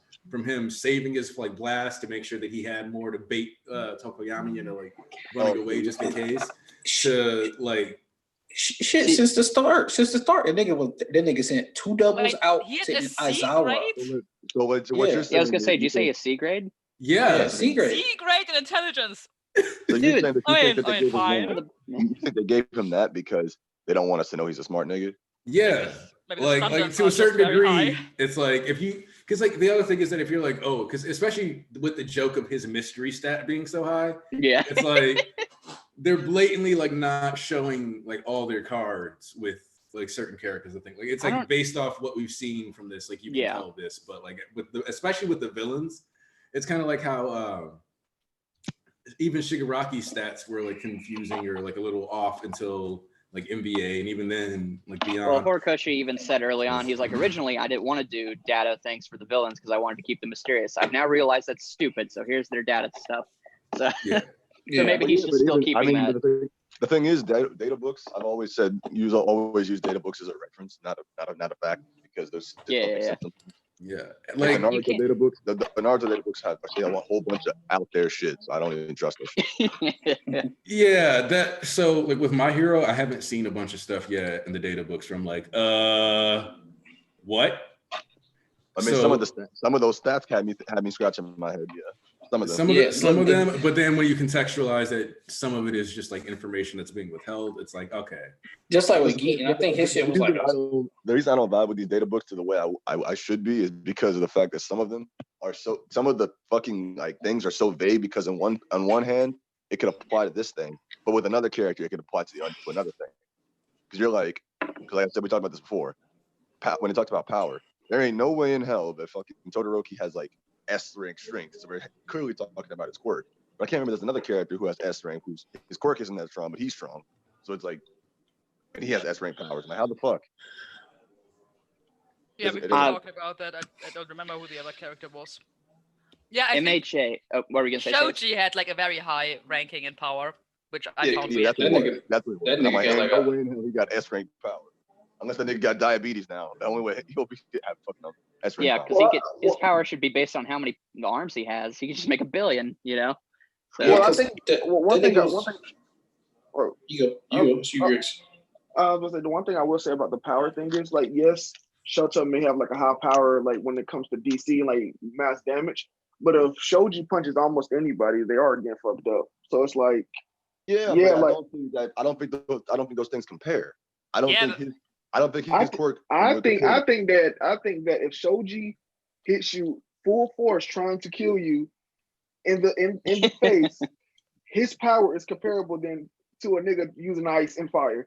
It's I just mean- a closer. It's just closer. The difference. Hold on, listen. The ice and the flames Listen. that makes me say no.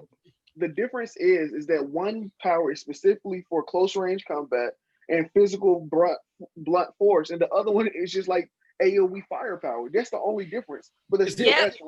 But it does a lot more damage, the firepower. It's a lot more powerful in impact. but damage. Scale. It's the scale of the fucking of the fire and the ice that makes it. People only can Yeah. take so much damage. People Okay, as but people can like- only take so much damage. You got to think to a certain degree, you got to remember, like if Shoji, if he pulls up and he managed to hit you in the head with like 8 fists at the same time, your brain is probably going to rupture and you're going to die. But It's kinetic energy. It's like different. But the only reason I styles can't play. use that as a logic is because under the same logic, Sugar Boy could eat a whole bunch of cakes that day and punch you in the head a few times. You're gonna die too. Yes, and Yeah. like Sugar Boy would So I can't- temporarily I can't have like an I S can't plus get level everybody- power. I mean, the thing is, That's- almost that's- almost That's what every I'm saying. quirk can, if you Yeah, that's what I'm apply saying. it I in can't some use way, that as kill a logic. person in one hit. So Yeah, I can't use that as logic. Everybody, that would mean everybody would have S rank Right. power. So not necessarily. Shoji could literally crush anybody's skull if he wanted to. That nigga had like 80 kilograms of fucking strength. Well, and they were Raka doing can this that too. test, Does she have S rank like, power? I mean, like, you could do that. You could do that. You could do that with fucking. You could do that with fucking Rock Lock, not Rock Lock. Fucking Death Arms.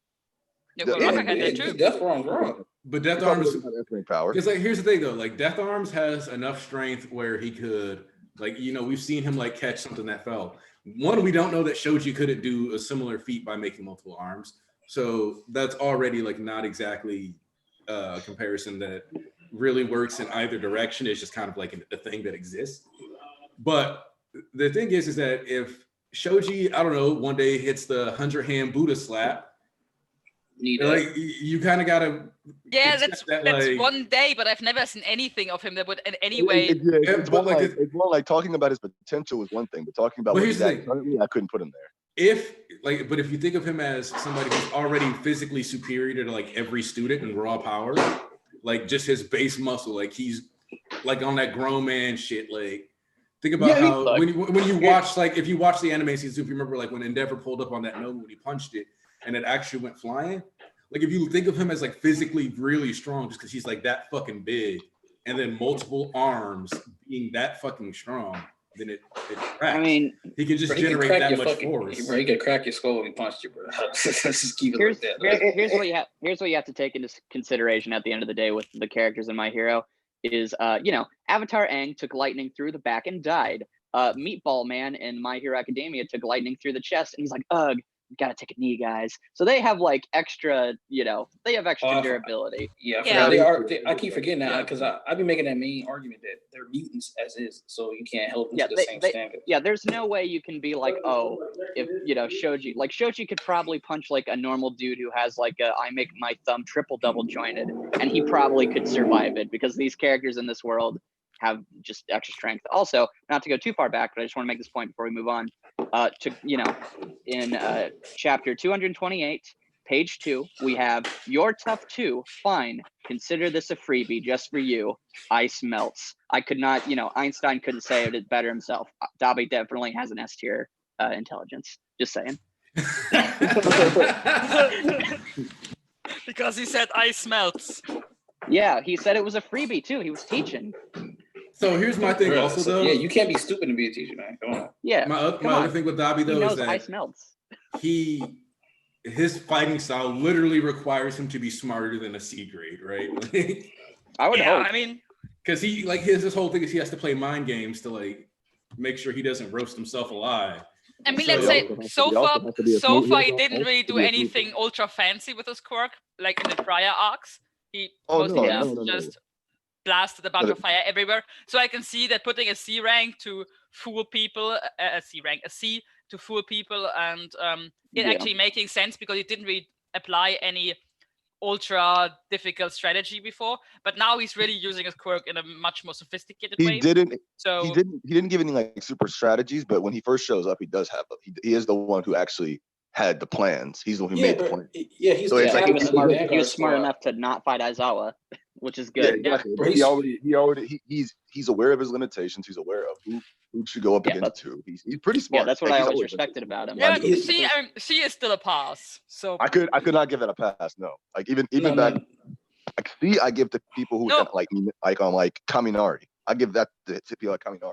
I don't think current Kaminari get it. Dabi and Kaminari on the same level of intelligence.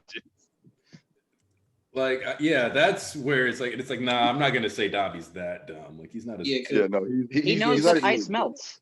Because Kaminari gets his smarts from battle experience, and like you join training, Shinso was like, "Oh, this ain't not as stupid as I thought he was." It's like, he got battle. He's battle smart. Yeah, but Dabi's is all around smart. He's got for himself, for her plans. It's like you gotta be pretty intelligent to think that, okay, this is what I'm gonna do. I'm gonna burn the whole forest, right? I'm gonna send squadrons out to this location, this location, this location. Then I'm gonna send 2 clones out, one to sneak attack Aizawa. Then once he gets that, I got another clone in there, and this is all just a distraction. And he even did identify that he was weak, more so too. Did Dabi's technique get worse from Ultra Archive to Ultra Analysis? That's funny if that is true. But C would be minus. Of course, yeah. Horiko's like messing with this nigga, man.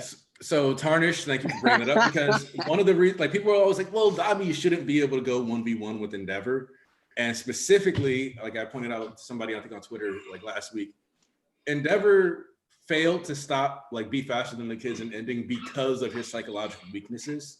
So the fact that Dabi plays like mind games is literally the exact thing that is needed to take out Endeavor. Plus that he may be his son. Like imagine if Makia lands like while Endeavor and Shiggy are fighting, and then Dabi's just like, "Hey, Dad," and like. I mean, like gets him fucking and to touch on that, we know that we know that Endeavor's gonna get injured, and plus it's gonna be like a fucking 5v1, 10v1 on Shigaraki, because it's gonna be the brawl between Endeavor and then whoever can. I'm pretty sure Dragon Lady gonna show up, and she's gonna have support from somebody else that can use long range attacks, and they're gonna be like tag teaming to take Shigaraki out. So Endeavor mostly just getting a fucking big wound. Nobody said to kill Endeavor. Dabi had to be the one to battle him and take him out. I don't know what y'all think this is. Dabi takes a smart game. He don't play the fucking meathead game. He ain't never been a meathead. He thought he could beat Endeavor whenever he was like fought a Nomu. He's like, all right, now I got a chance. Yeah, he was about to. Shit, them niggas was dead. I mean, that's right. Yeah, that was because they were both. He was weakened and Hawks was weakened. So yeah, he's that was basic. And Hawks couldn't use his quirk anymore, so that was. Yeah. That's what I'm saying. Is like that was a smart move. Yeah. Yeah, I mean, and he actually just said it that now that you're at the brink of death, I can take you out. So I and he made it a point to be sarcastic about it too, because he was like, Surely I could never take on the number 1 and 2 hero. At the brink of death. And then he ran from Mirko, which was smart. Yeah, So. yeah. I think strength-wise, Endeavor would win. I think, but Yeah, there is the emotional. Well, yeah, no. What's Stuff gonna, that will what's come gonna in. happen is he's gonna get what's gonna happen now is he's gonna get fucked up by Shiggy, and then Dobby's gonna finish him off. now you don't get messed up by Shiggy, you get murdered by Shiggy. So I think he's gonna. I don't know how this is gonna play out. No, It's I mean, crazy. could it be that Aizawa so comes back and Shiggy actually gets in trouble here with Aizawa being back? Like I No, said, he's gonna have backup. Shiggy's not gonna use this. He's not gonna use the K. Yeah, That's- he's gonna have backup. He has all one for all. I think that was said right then and there for a reason. So that Right, is but one does of the he know how to questions use we his gotta powers? ask Is we gotta figure out who's all alive, because Endeavor pulled up carrying 2 people.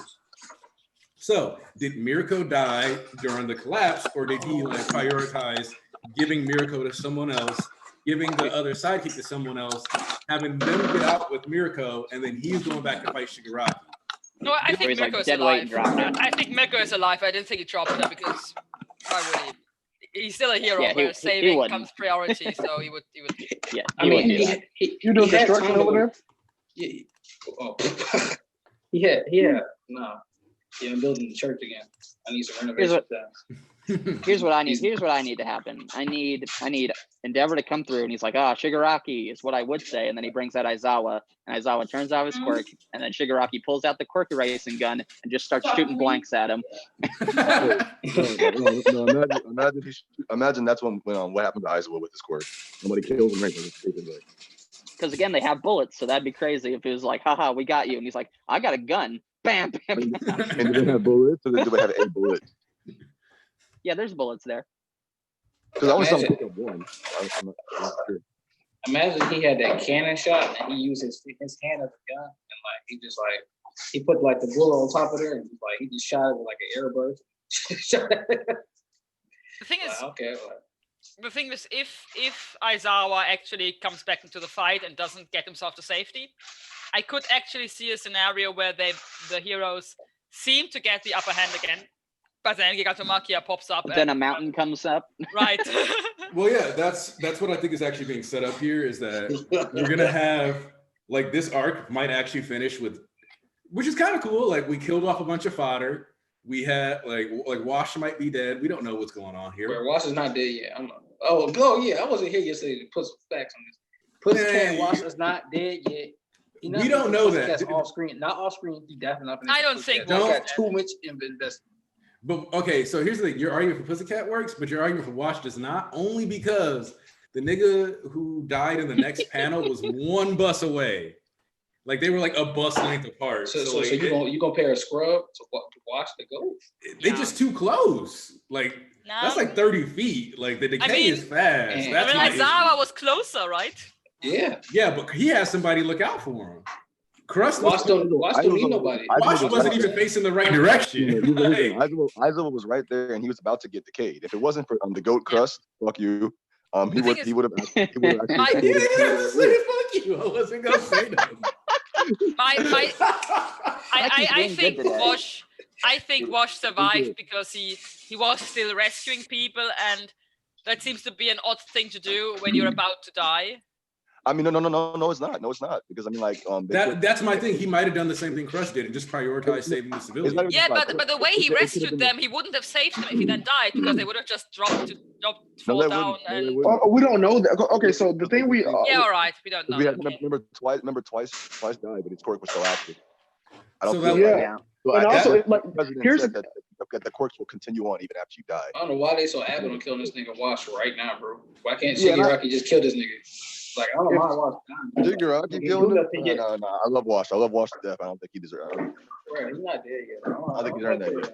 I'm just not willing to say he's alive.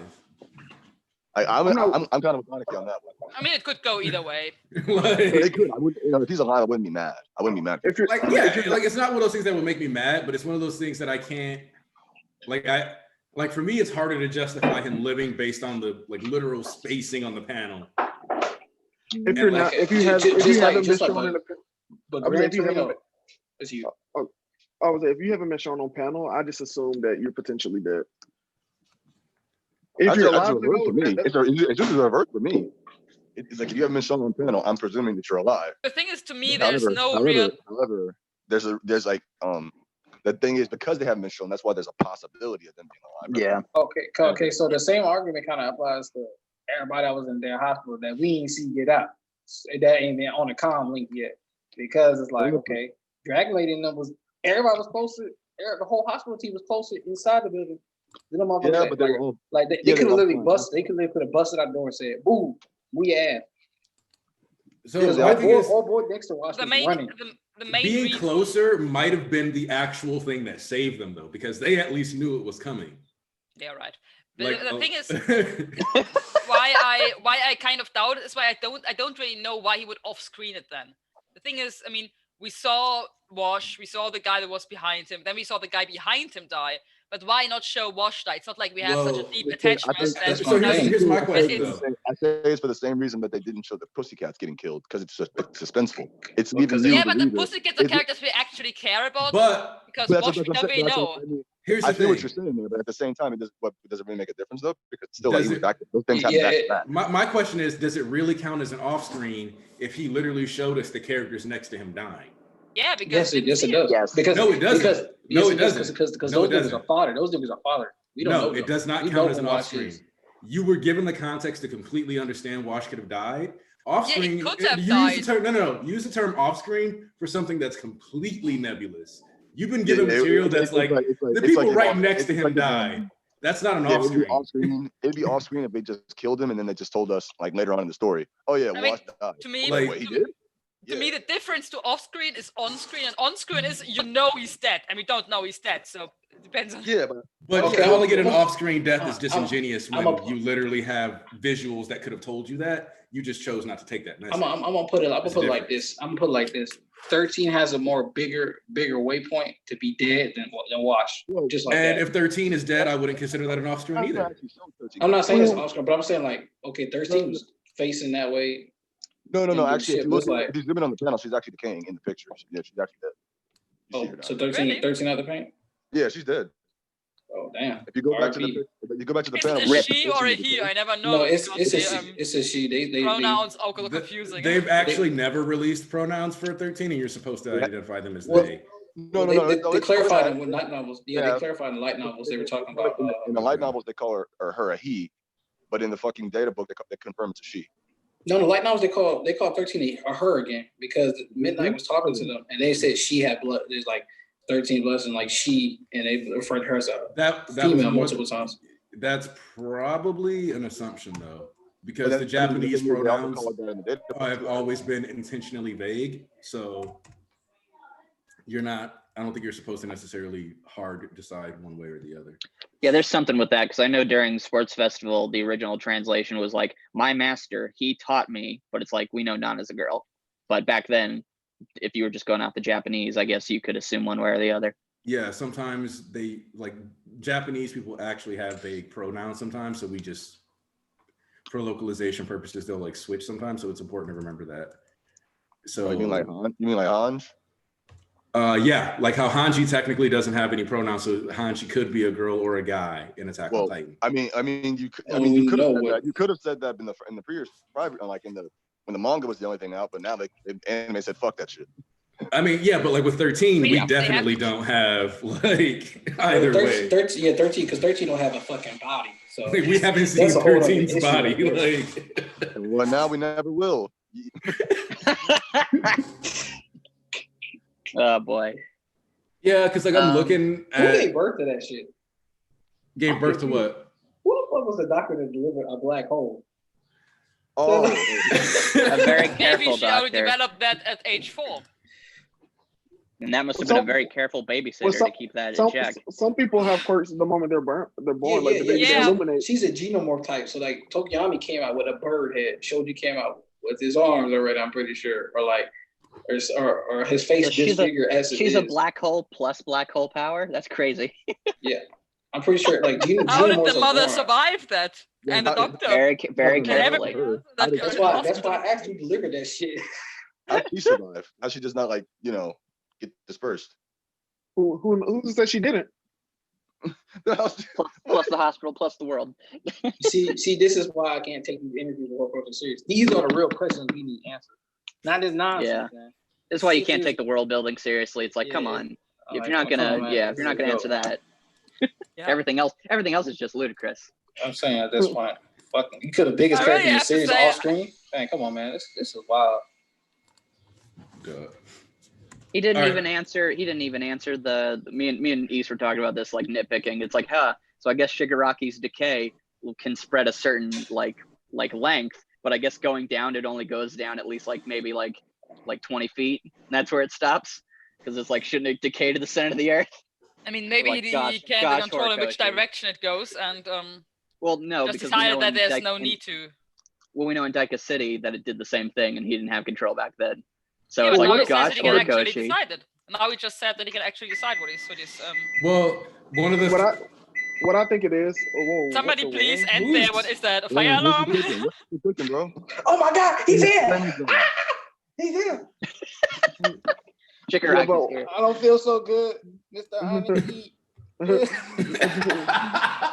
No, but what I think it is that Shigaraki's decay isn't strong enough to penetrate the Earth crust at that level.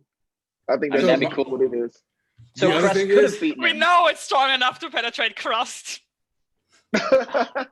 Maybe not his shield. Maybe if he had blocked with the shields, he would have been fine. You're right. Man, Crust was the true MVP potentially. Okay. So one of the things that I'll also point out though is that Daika City was technically in the mountains to a certain degree. So he could have went down some and out. We haven't gotten to see what the hospital mountain range looks like since last chapter. Yeah, but my point is it doesn't matter. Yeah. But I get you. It doesn't really. It's just that if people want to nitpick that, they can. Yeah. But it's who cares? It don't matter if it touches you. At that point, you're just like, man, no fun. It don't matter, because if it touches you, you're dead. That's all that matters. So Mario should be invisible. So also, Ochako using her wire to save somebody. Yeah, that was good. I saw that. I like that. If she had the jet boost on, that's what I'm talking about. Instead of just floating the entire city, right? Just yeah. He isn't on that level yet. I want whenever we get because you know how the My Hero Smash volumes, they recreate scenes but make it a comedy. Yeah. I need a version of that for whenever it's like Toga, she's just lost it. She's going on a suicide mission. It's like, the world's too hard to live. And then Makia's hand, instead of going behind her, just launches her into the stratosphere. I would actually. I think it'd be funny if after when it said she has no reason, she's on a suicide mission. She the world's evil and shit like that. The suicide mission was the translation, the original one. His hand just comes and just pats her in the head. Yeah. That'd be fucking hilarious. You think Maki is gonna be go to Twice's body and be like, he's probably fine. I'll take him to Shiggy. It's his friend.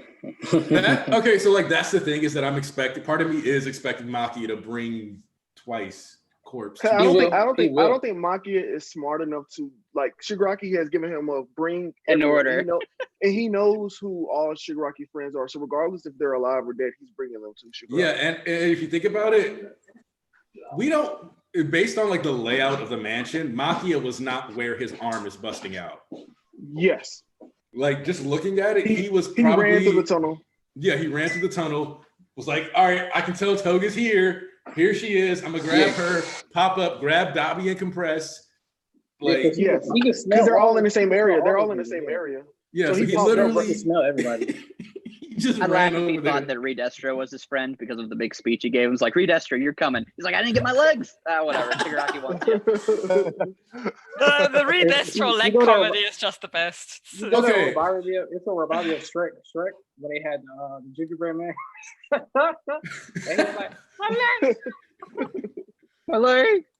So one of my favorite things about this whole situation is that everything about the heroes winning was set upon one, them misinterpreting their circumstances, and two, conditions that we knew were going to be flipped on their head. So while it was enjoyable to watch Mirko kill a high end, run through there, we were all like, okay, so when do we get fucked? Yeah. Because there's that's what Dustin was saying every week.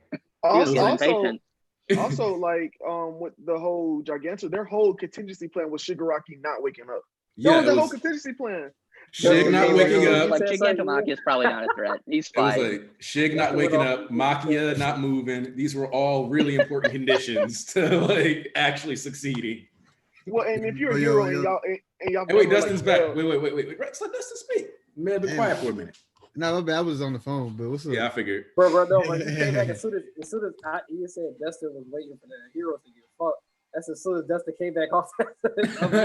Yeah, as soon as I called his name, he was like, "Whoa, what?"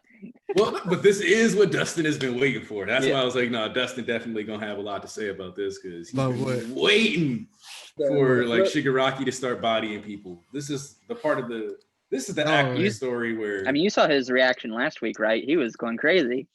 Like, he's like, die. I think he got up and then went on Twitter and was like, die. Hey, Dustin, you on a JD right now? You being like Nah.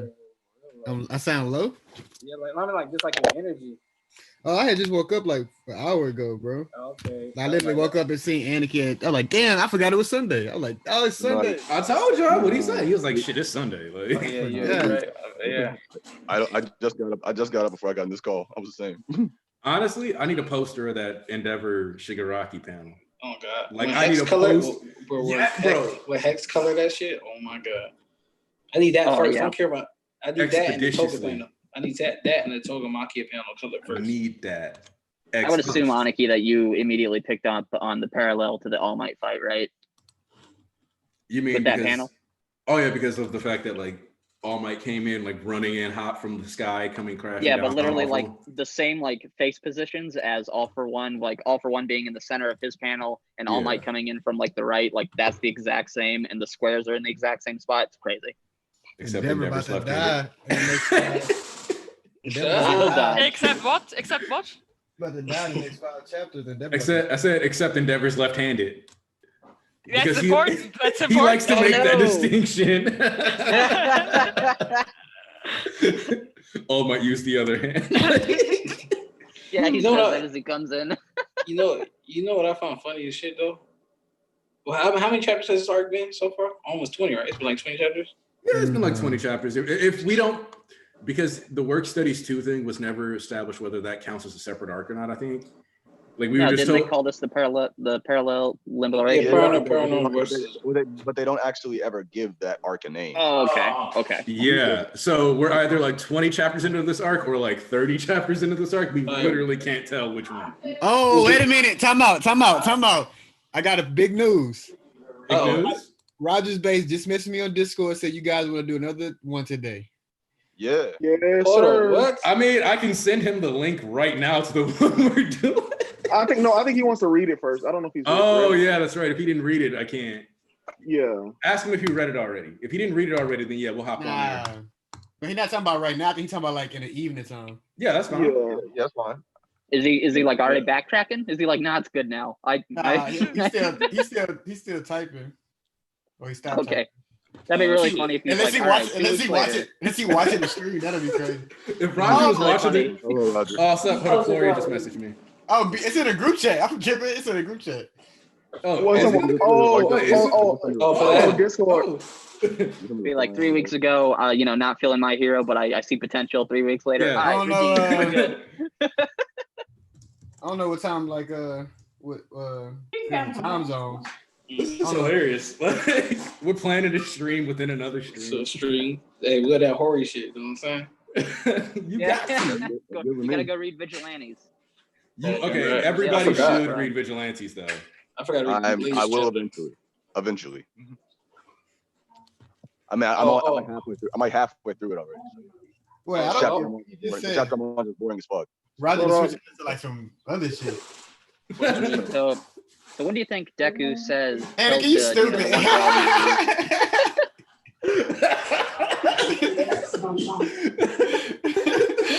even Roger laughed at that stupid shit. Yes.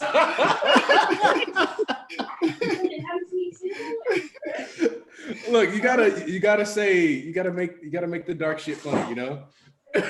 Are there more awesome black creators I can help amplify?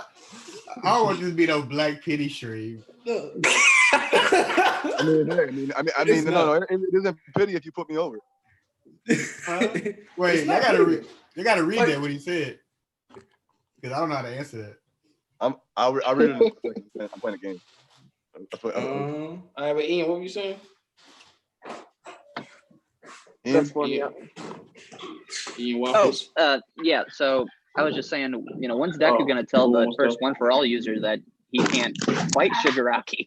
That's what I like. No, that's the no, conversation they need to have. Like, no. I think When's he gonna sit him down and be like, "Hey, man"? No. I think that y'all interpret it wrong. I think that the One For All user wasn't telling Deku to fight him. I think he was just more so warning him, like, you have to go. In case when you see the decay thing, please know that that's the thing you need to worry about, buddy. He's like, okay. Yeah. Oh, I wouldn't have guessed. I'm not saying that like he couldn't have been like, hey, just be careful, it's dangerous. But he did directly say, stop him. Like, and like Deku was Stop like, him is what I would. Yeah, he's like, stop him is what I would say if I also didn't mean later. Now run. like, I mean, like, I think it's kind of like if the first user says that. Also, like, one thing is a distinction. It's like the One For All, the first user was like, I don't have much time to talk to you, so I don't think he's telling him to fight. I think it's more so running. Like this is who you have to stop. But for now, we don't have time. He can't be telling him to fight because he can't do shit. But that's not what he Yeah. told Yeah, him. he said That's what he said. He said Deku, he said nigga God. He said God. is now at a point in the story where he's hearing voices in his head that tell him to do stuff that is virtually impossible. That's all my levels of bad faith in Deku. Like, Deku, figure it out, buddy. You got it. Did y'all talk about the voices in Shigaraki here? Did y'all talk about the voices in Shigaraki? Okay, we didn't talk about. We can bring that up. Oh boy, so Dustin, please do not look at that and think, All For One's gonna possess Shigaraki, please. Please. Me and Dustin had a whole conversation about that. What is it? It's not that. What is it? to me, it's the same. It's the same vestige thing. It's like the same. How can it be the same vestige thing when All For One is this the first time it got past you? Okay, so Exactly. No, like, here's the that's thing. exactly the point. That's what you're getting at. Yeah, we don't know like, shit about the quirk. It was like, so. Here's the thing: there are only 2 quirks that have like ever truly been transferred like this way. And so to me, I think that when you specifically choose to give your own quirk up, especially when it's like quirks like All For One and One For All, they're from the same family too, like literal family.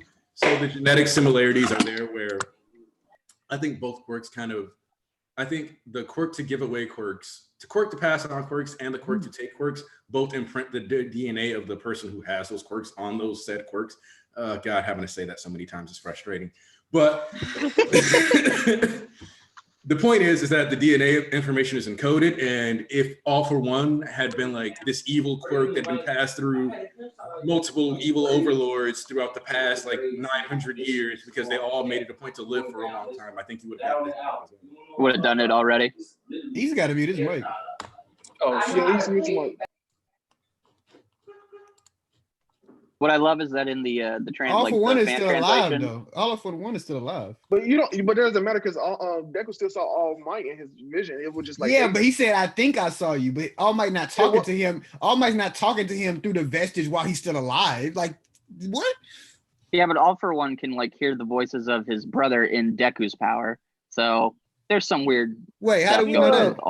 Because he said during the joint training arc, whenever Deku uses his power, he's like, I hear my brother's voice. Did he say that? Yeah, he said that. All For One's some weird guy. I don't know about that. I don't think. Yeah, he's got to see that. I mean, I'll just find it for you. But yeah, what I love is that the fan translation, he says "do it," and then in the official he says "destroy," and I want Shigaraki to be like, "What? I don't what." Yeah, so I just the way I interpret that's funny. The way I interpreted it was just simply that All For One, and also this goes into the parallels of Deku and Shigaraki, where the first user of One For All is speaking to Deku, while All For One, his brother, is speaking to Shigaraki. I think it just makes the most logical sense, and with the way that All For One works. Say that again. I just said that the first user, if we're looking at parallels between Deku and Shigaraki, the first user talked to Deku a chapter or two ago, and then we know Shigaraki has All for One, and his brother All for One is talking to Shigaraki. So it's just like, that's the way I look at it. Well, we don't even know if it's All for One for certain. We just have to assume that. Since with the link, Anaki. Say wait. Since she me the link? Squid. Oh, Squid. Okay. Hold on. I was like, Sishui. I haven't heard Sishui in the stream or voice chat in a minute. She's me better than Mia. I talked to him the other day, but he MIA on all Shonen Jump, like all together. Oh wow! Like it's like the past 10 plus weeks. So Why? Almost 20, because he ain't read this arc at all. Word? Really? At all. Not a lick. He just take a break from Shonen Jump altogether. So then he's like, I'm gonna come back all on the binge at one time. I can never take a break on Jump, which reminded me I need to read Time Paradox Ghost Rider. Also, this week's Jujutsu Kaisen chapter, Megumi. Also, two things on Shonen Jump. Promise Neverland. It's bad. And Aniki, please tell Dustin how you feel about A Gravity Boys. Yeah, as soon as this came up, I was like, all right, wait, now I gotta talk about A Gravity Boys because I did. Before you do, can I give the chapter number? I don't care how this nigga feel about Gravity Boys. But hold on. That's what my whole point is. Everybody that I put onto the series never has anything negative to say about it, but you continue to say that. I'm not reading that because of the plot. I already told you. Listen, the plot, it moved away from that plot 15 chapters ago. I'm not gonna lie, they kind of threw part of that plot away, literally threw part of the plot away, in the first chapter. So that made it a lot more tolerable and bearable for me to keep reading, because I was like, that's probably the editor's influence saying this shit is too fucking weird. Get rid of this shit. Well, it wasn't even it's one, it was kind of a weird plot. Two, it stumbled into the problematic territory heavily with the first chapter. You look the most like a girl, and it's oh boy, this is something that'll definitely upset people if you decide to dedicate this whole plot to this.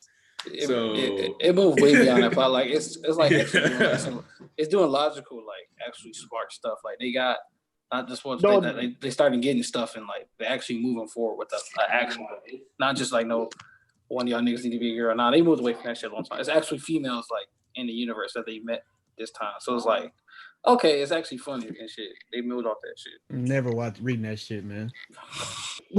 but your whole reason was the plot, and my reason is fuck you. I'm never reading that. I'm glad he said it. Okay. So here's the thing, right? Here we go. We finally got to it. Every week, Dustin drops some kind of crazy one-liner, usually aimed at Rex. And I kind of wish that it's a good character dynamic. You got to keep it on the show.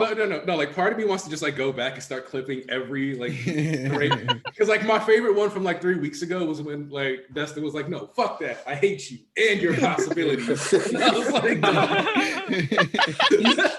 you know what it kind of reminded me of? It kind of reminded me of Bakugo and Deku.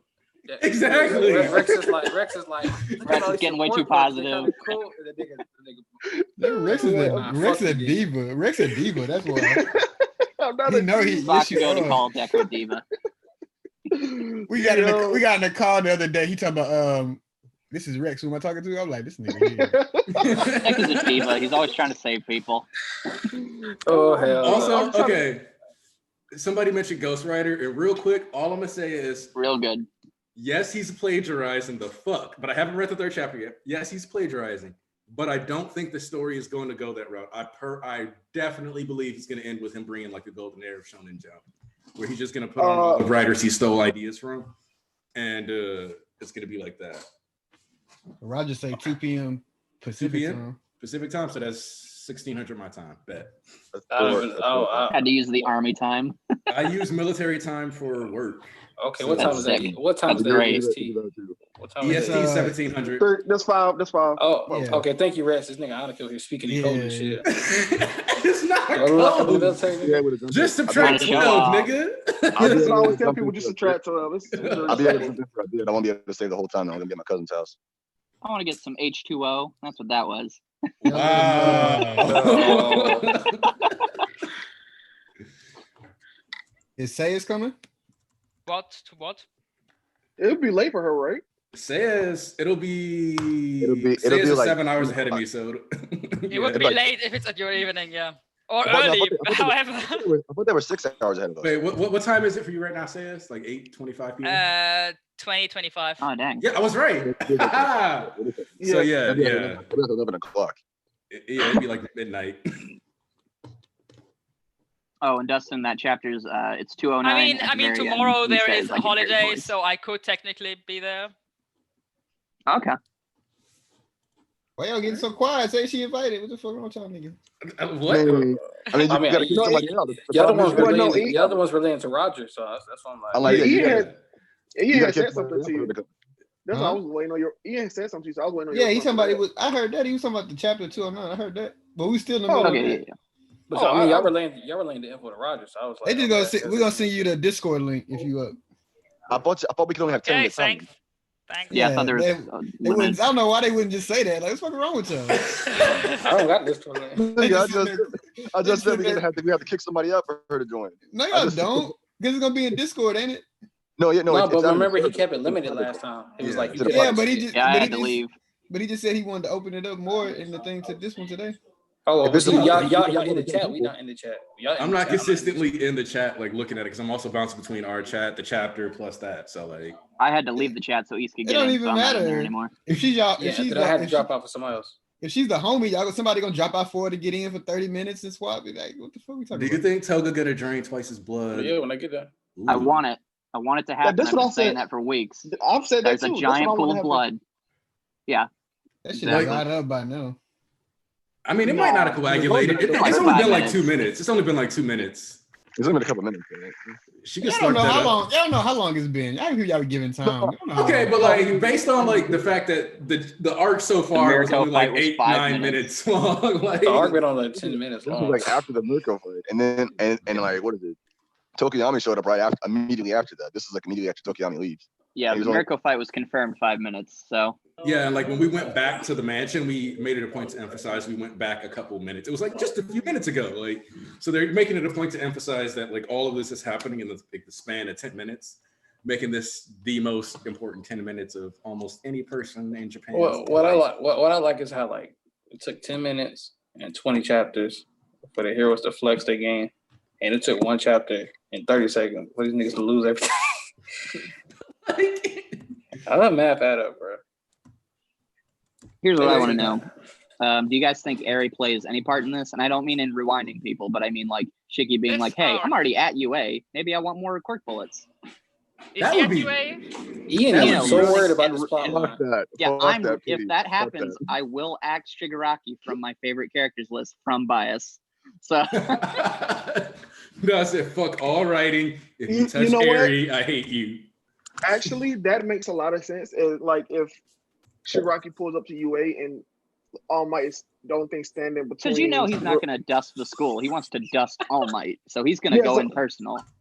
Yeah, that's what I'm saying. Like if All Might stands between Eri and Shigaraki, that's a great way of like All Might trying to protect somebody and not being able to.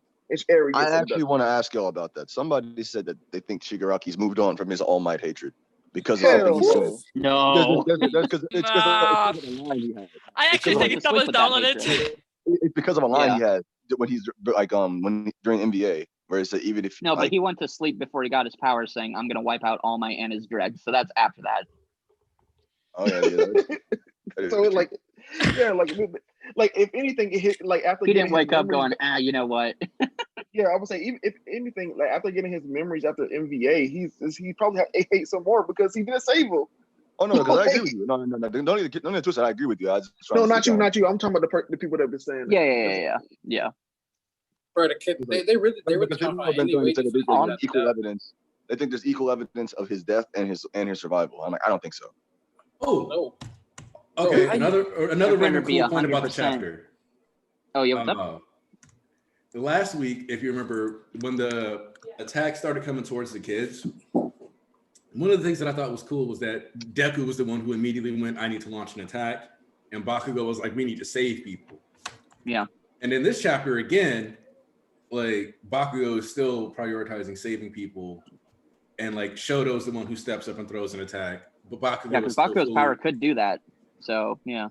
Yeah, like he's consistently choosing to prioritize rescue and saving people over like trying to fight anything that has. Which is really good. So we call that growth. Okay. So they're, they're people want 100% All Might death. I need 100% Aerie never gets anything bad happening to her ever again. And anyone who commits those things is immediately axed off favorites list.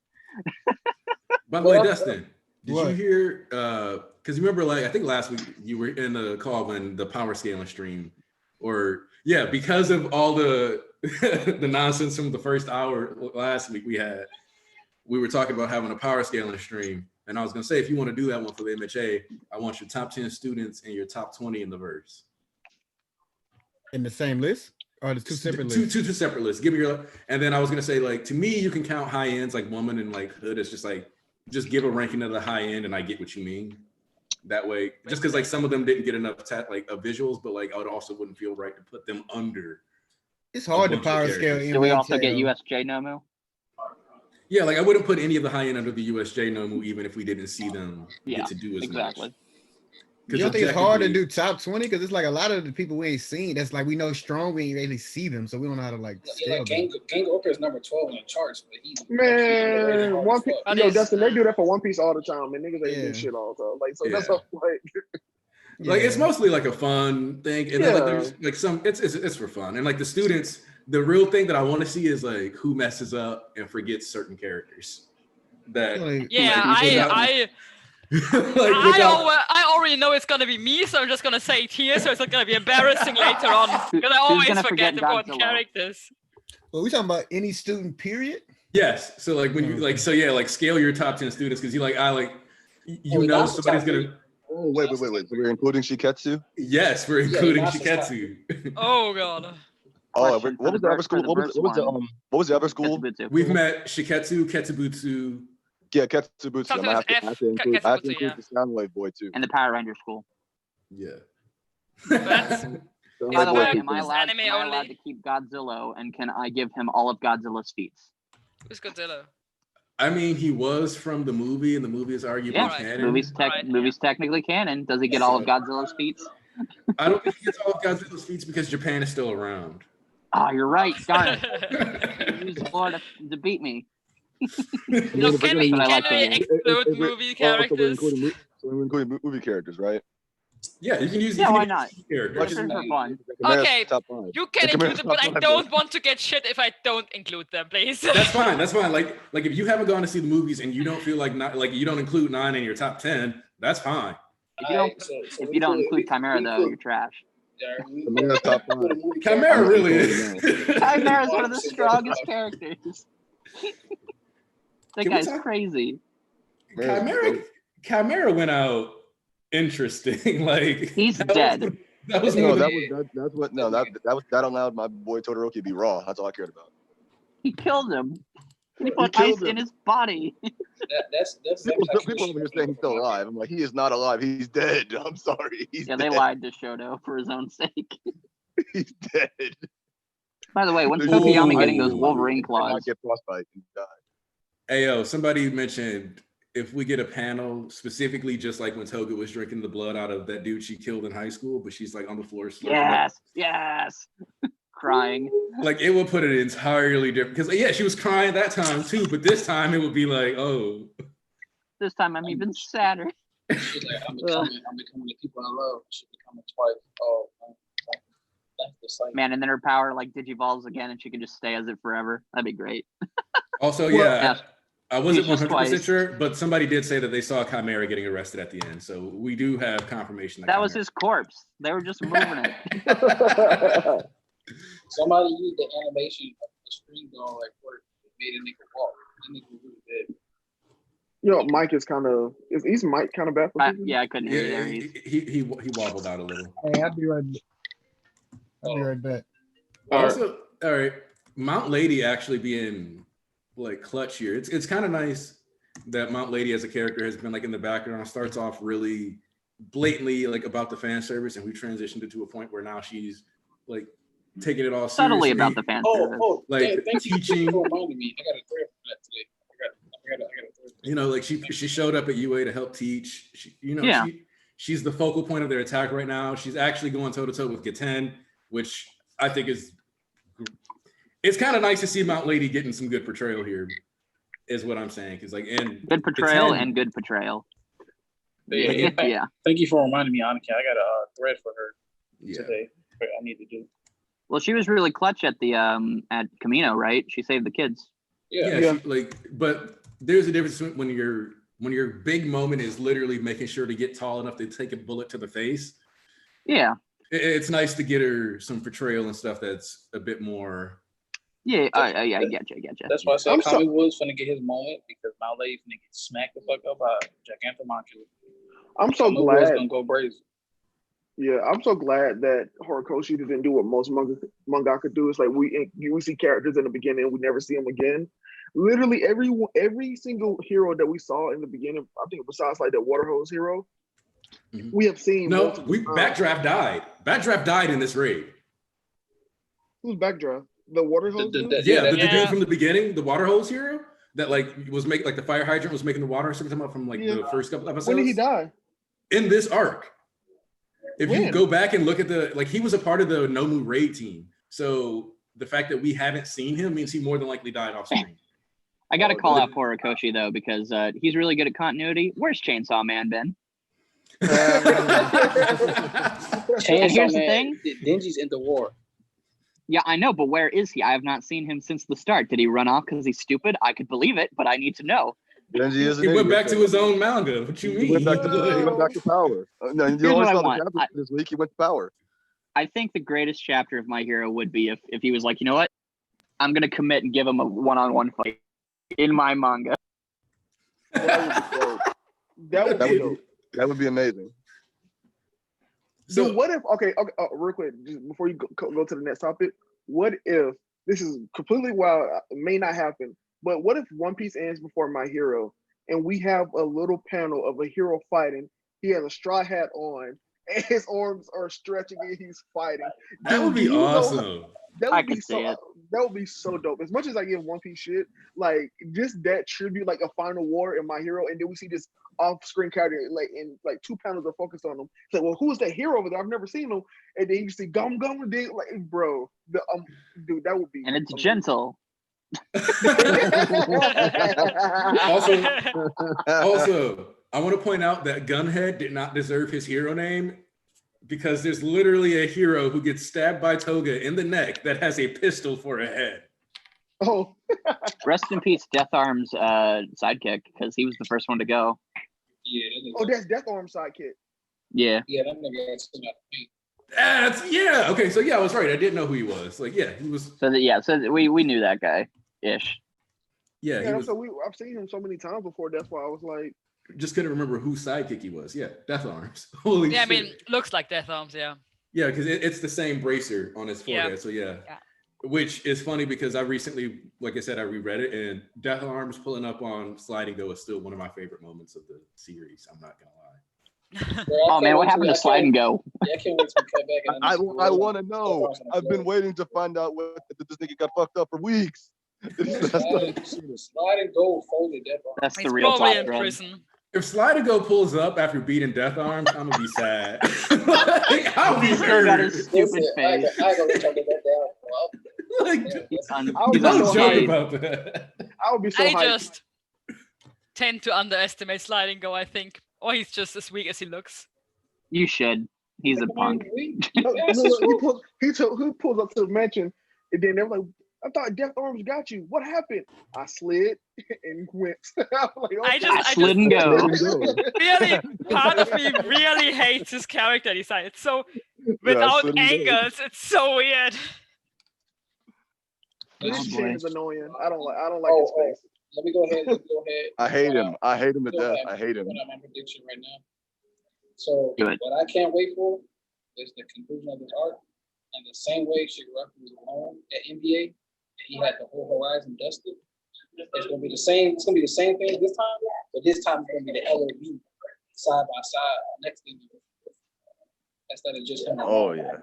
And this is after they beat all the top 10 or whoever's there at this, that, and other. Market. So when that happens at the end of this arc, the parallel for that is like Shigaraki made this his own, but now this time the team did this and that's trying to move forward. That's something else I was going to bring up. I'm glad you just said this though. If Endeavor is alive and way focused on beating Shigaraki's ass, that also means there's a chance that the doctor is still alive. Yeah. Hmm? I mean, the doctor, I think, is still alive. I mean, he was saved by Gran Torino, right? Right. Yeah. So like, They better not have killed Gran Torino off screen. I mean, I assume that the doctor is alive. I actually last chapter thought that it was somewhat weird because they got their objective, which was to catch the doctor, and they now have him, at least for now. If they're gonna keep a different thing. Everything else just went to shit. like, Oh yeah, they succeeded and they failed because their goal was to capture the doctor and stop Shigaraki from waking up. They got the doctor, but they fucked up on that part. That's what we call Exless. That's what By the you way, call good a for Exless. moral victory. Exless, Good for Exless that succeeded. he took out the quirk bullets, at least half of them. Exless so. succeeded, and no. Here's the thing: if you had to pick between getting rid of the quirk bullets or getting rid of Shigaraki, I would have said the quirk bullets can stay. Yeah, but if you're Exless, your funny thing, because think about it, possibilities are limited. I don't know about this, but think about this: they weren't going to check that machine. They didn't seem like they were going to check that machine. Yeah, it was good on him. The goal, no, that's what I'm saying. The whole goal was for them to just sit there, hold Shigaraki, and then get him the fuck up out of there after they got secured the doctor. But so that's what I'm saying is if he wouldn't have been just been overly cautious, they would have just left the quirk bullets there. They wouldn't even checked the machine. He saw the microwave was running, and he said nope. So that's the thing. It's like if he wouldn't have done that, the quirk bullets would have never been used, and Shigaraki would still be dead. So, in actuality, what he did was kind of just futile. All right, hold up. My chat is kind of snapping. Like the chat kind of snapped real quick. I gotta. They said some interesting things here. So first off, just pointing out that with the overhaul bullets still remaining in Twice Dead, the law could kidnap Momo to produce more. Like literally make her a prisoner, teach her what the bullets are made of, and force her to mass produce them. Nope. I mean, I don't really know that. I think Momo is smart and stuff, but I don't think she could. So here's the thing: she can't make living things, right? And it was explained later that she'd have to produce DNA matter. The food, the food thing, it got a whole breakdown on why the chemistry of it was wrong. But at the end of the day, just recreating these bullets might not be as difficult because she doesn't have to worry about flavor. She doesn't have to worry about any of the other stuff that goes in with food. But there is the cells though. It does have her cells in it though. But we don't know if she can. So if the fact that she can create an apple means that she might be able to create that. I don't think so. Yeah. But we gotta understand since there's so much range on the ability that I don't want to. When did she make an apple? Was that a light novel or something? It was something discussed where somebody asked her about food and she basically explains that if she could do it, but it wouldn't. I know that's not in the manga. Yeah. It was I'd say that the thing about this is I feel like the only way they can do is she could probably make the bullets, but as for the cells, that would have to be an Uchiko thing. That's what I think. But somebody pointed out the possibility of Shiggy versus Deku on the beach that Deku cleaned all the way back in the beginning. Oh, that'd be great. And then Shigaraki cleaned it for him. Japan will be the beach. Also, just saying, Japan will be the cleanest country in the world. Just saying, the people living in the area should really thank Deku. I bet their properties just rose tenfold just because the beach is clean. Oof. You're right, actually. You know what'd be so dope is that after the Deku Shigaraki fight, at the end of it, Deku does that scream again that he did where he finishes training. He's and then he's yelling to the sunset and the horizon's there, sitting on the new dawn. I would be like, yo, this is the greatest thing ever. No, like I said, Shigaraki just continues to make fucking Japan the cleanest country in the world. Got rid of all this emission, the cars, all that shit. Yeah, as I said, he turned their apartments close to essentially a dumpster into nice little beach apartments. Yes. Right at the coast. Well, also, about is how everything works, not the structure of it. The structure is easy, but I'm thinking how does this look after he's destroyed and they start? I'm glad we saw it. But thinking of which, he destroyed some mountains too, didn't he? Yeah. The hospital is literally on a mountain range. Does that mean he's mountain level? Yeah. Yeah, I mean that would be the definition, I guess. That would be maybe more before that. So. Yeah. You know, Yeah, Mafia is mountain level, so that makes sense. Okay, Well, is a fuck. mountain. Well, the Yeah. way I look at it is that that's just with Decay. We don't know what other quirks he'll get, like one for all. I mean, all for one and things of that nature. So he's well. What other He should be quirks well may above already it. have. He should be way Well, above it. The real I mean, but important thing- the scale. No, sorry to cut you off, but the tier above mountain level is like what, island level? So I don't think he's island level, is he? the thing Depends on is the size of that the island. so if I'm being honest, part of me has never liked terms like mountain or city level Me or town neither. level or Me just neither. because the range of what that indicates. Like, Right? what do you consider a city? Like, for example, like some people would say that my city isn't a big city or a major city, but it's literally categorized as a major metropolitan area. So it's literally objectively considered. It's got like 600 people, all kind of stuff. Like it's considered a big city by all metrics that you would consider a big city, but it's still not considered a big city to people who even live here. It's a difference whether island level means you're strong enough to destroy Samoa or you're strong enough to destroy Madagascar. There's a tiny difference there, right? Right. Yeah. For example, if you tell me a character is country level, are they destroying Luxembourg or are they destroying Russia? Yeah, like I feel like those implications are stating like a fairly large city or a fairly large country. Never mind. I would say that there are actually some mountains that are probably bigger than some islands. Like Mount Everest is definitely bigger than like a good chunk of islands. I mean, just saying. In all dimensions, right? To be honest, I don't think it matters because everybody really states. Everybody just states like, okay, this is at the top, this is below this, below this, below this, and we just go down. And then you just state it from there. Because it's not that hard to just agree on like what you consider a city, a mountain, what's bigger. Yeah, I'm just saying that like when people have like these discussions, like if you tell me, like people will say, oh, so and so isn't like city level, they're not mountain level, but it's like literally you can see them destroy a mountain. But if I see somebody destroy like a mountain the size of Mount Kilimanjaro versus whatever small like little rinky-dink, like the biggest mountain in somebody's state might be like a third of that, right? So there's a certain level of perspective. Like it gives an idea of what we're talking about, but it is very disingenuous in language. It's like how in One Piece, I don't believe in YC1, YC2, YC3. I think that that's a bad form of scaling, and I don't. You said YC what? What do you mean? Yonko Commander Yonko 1, 2, Commander Yonko Commander 1, 3. 2, and 3. Yeah, I don't subscribe to that. Yeah. And yeah, it's gonna be mostly like an industrial gray wasteland with like a lot of dust, it's gonna be done beautifully. Like the sky is gonna be done really well, even though people love to complain about the clouds and all that other stuff. But we've seen that they can do the clouds and the horizon pretty well when they use a different color palette. Yeah, that's all I asked for. And what do you think the color palette's gonna look like when you have Endeavor boring down on fucking Shigaraki with the flint? Like this season, like season 6 of My Hero Academia specifically. You're gonna have a lot of cliffhanger options. Many cliffhangers. The thing about My Hero is with season 6. Well, not season 6, My Hero in general. It's weird. Every year, I'm talking about like the potential, the theoretical season 6. We're all every season you're always like, oh man, I can't wait till this next season. And then by the time you reach the next season, you're like, damn, I don't really care about the season anymore. I want the next season. Yeah. No, I want the next season. I want the next season. No. I mean, it's not so much that I don't want season 5. I'm saying more so like season 5. So it's just crazy that there's still more good stuff. Yeah. I want season 6 more than I want season 5.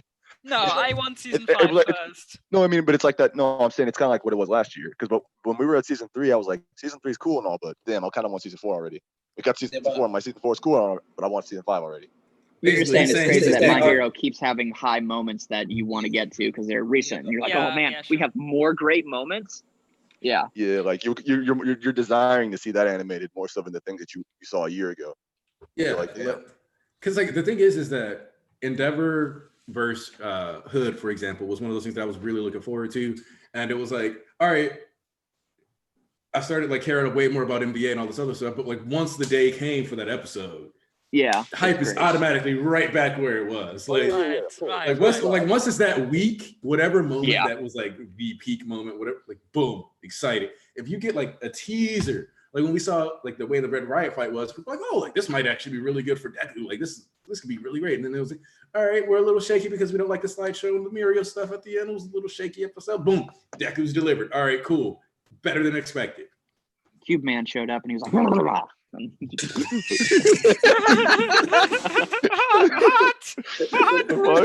What the fuck? Oh my god. You have to do that again. It just caught me off guard. You need to do it again. Oh my god. I don't know. Personally, I approve of Ian's usage of onomatopoeias. I can't use my hands, so I talk with my hands. So I gotta talk with my blah blah blah. This is why Ian classifies as little bro. This is why he's like the little bro to my Anarchy, like for real. Because I do that in real life all the time. Well, listen, you got to fight for him because Manga Head want to talk about Ian stealing his work. So. I don't know how you would have saw that. I mean, all I know is that fucking because what are we getting to next season? We're getting to. Oh shit! If Manga Head loses his quirk, he can't talk anymore. I think you're right. What he can't talk anymore. Imagine, I mean, what if he got a normal head? Yeah, like it's kind of like what I said. It's kind of like what I said about. Stupid. It's kind of like what I said about fucking what's your name? About Nejire, not Nejire, Agakure. If she got shot, I guess we'll see what she looks like. Yeah. Imagine that's the way he revealed her. That'd be the funniest. I mean, you need some censoring, but yeah. Oh my god! He's always said. He said that if he ever draws her, she's gonna have like a really she basically is gonna be the most beautiful girl in the class because she's been invisible. Yeah.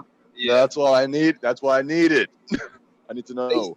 Because that shit was funny. It was like I could never really draw her because I had to make her more beautiful than anybody else in the series. I was like, wow. That's why she's the traitor. Ugh. That's why I need to know. Pretty. I need her. I need him to just randomly shoot off a bullet and then it just hits her out of nowhere. She sacrificed herself. Also, I need this to cut to like a commercial break when he's like, "To me, Makia," and bring the others. And then everyone will get mad when it cuts back and he's not there yet. No. And Makia's like, "Yeah!" Like that image. Yeah. By the way, just so you know what I got me confused earlier. When you said when he loses his voice, he loses his quirk. I understood what you meant, but in my head I heard when he loses his head, he loses his voice. And I thought, yeah. It's crazy how that works.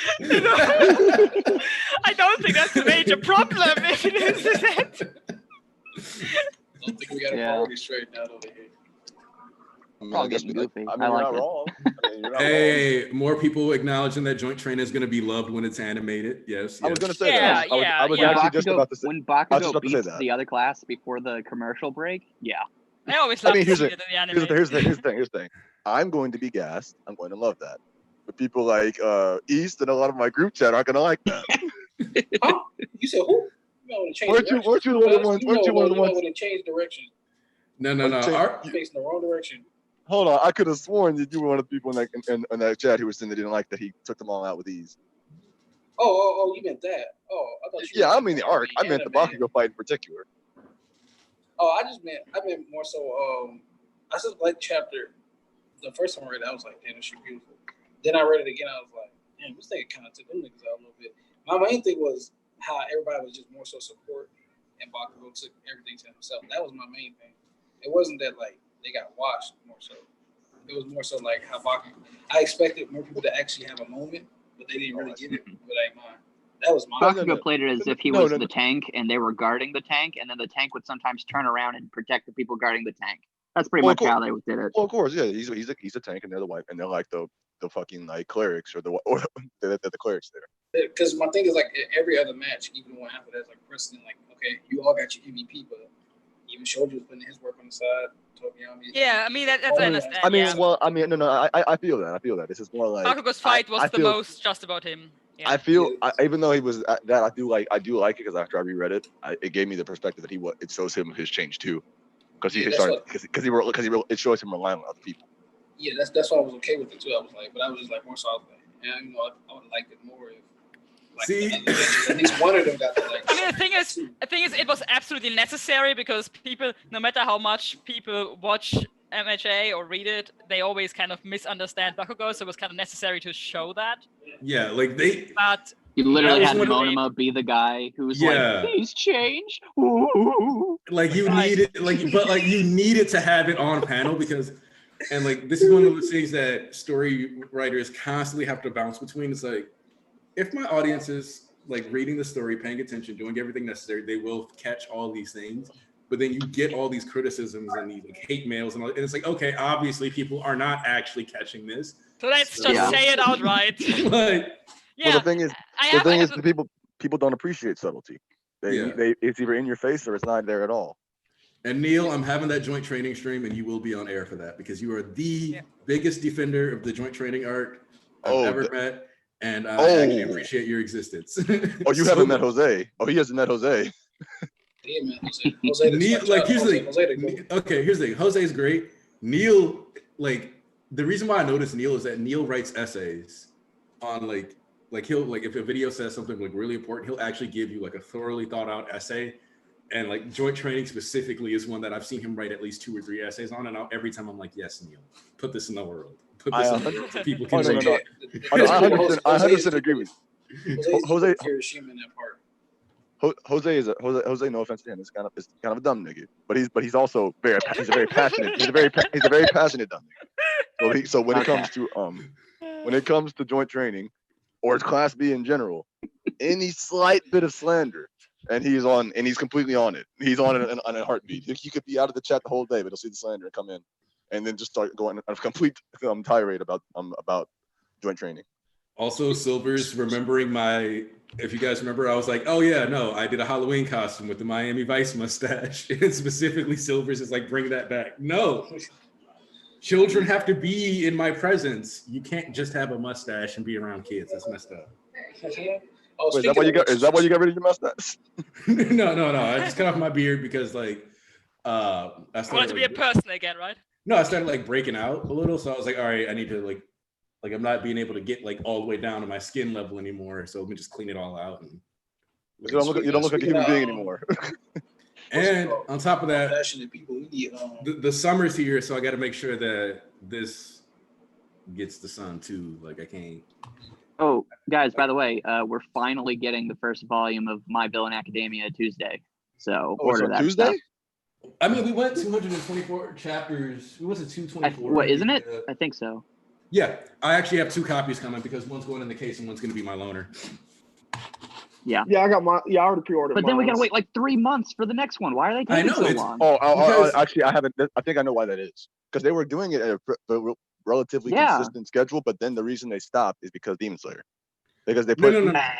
I say that because they put all their focus on Demon Slayer because they went from you're probably releasing right. it very slowly to doing it every month. They're going to release a new volume. So all part of it was right. chapter count or page count in the chapters. So some of the chapters were a little because especially around joint training, some of the chapters were a little shorter.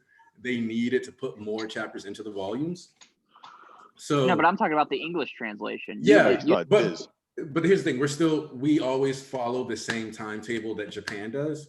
So Japan, So Japan, because Japan fell behind. Need to cut it out.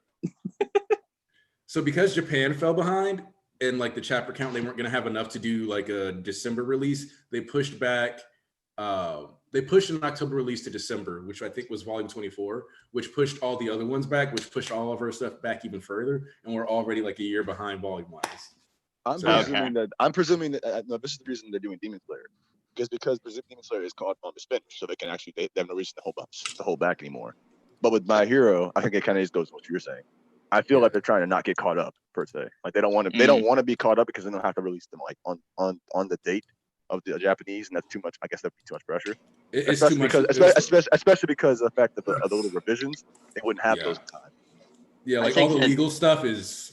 Yeah, I think this would be the best volume of My Hero if it didn't cut off right before he dusts his family, because it ends right before that for this volume. Because this volume will have Toga stuff, Shigaraki stuff, or half of it, and Twice stuff. So it's just bam, bam, bam, bam, bam.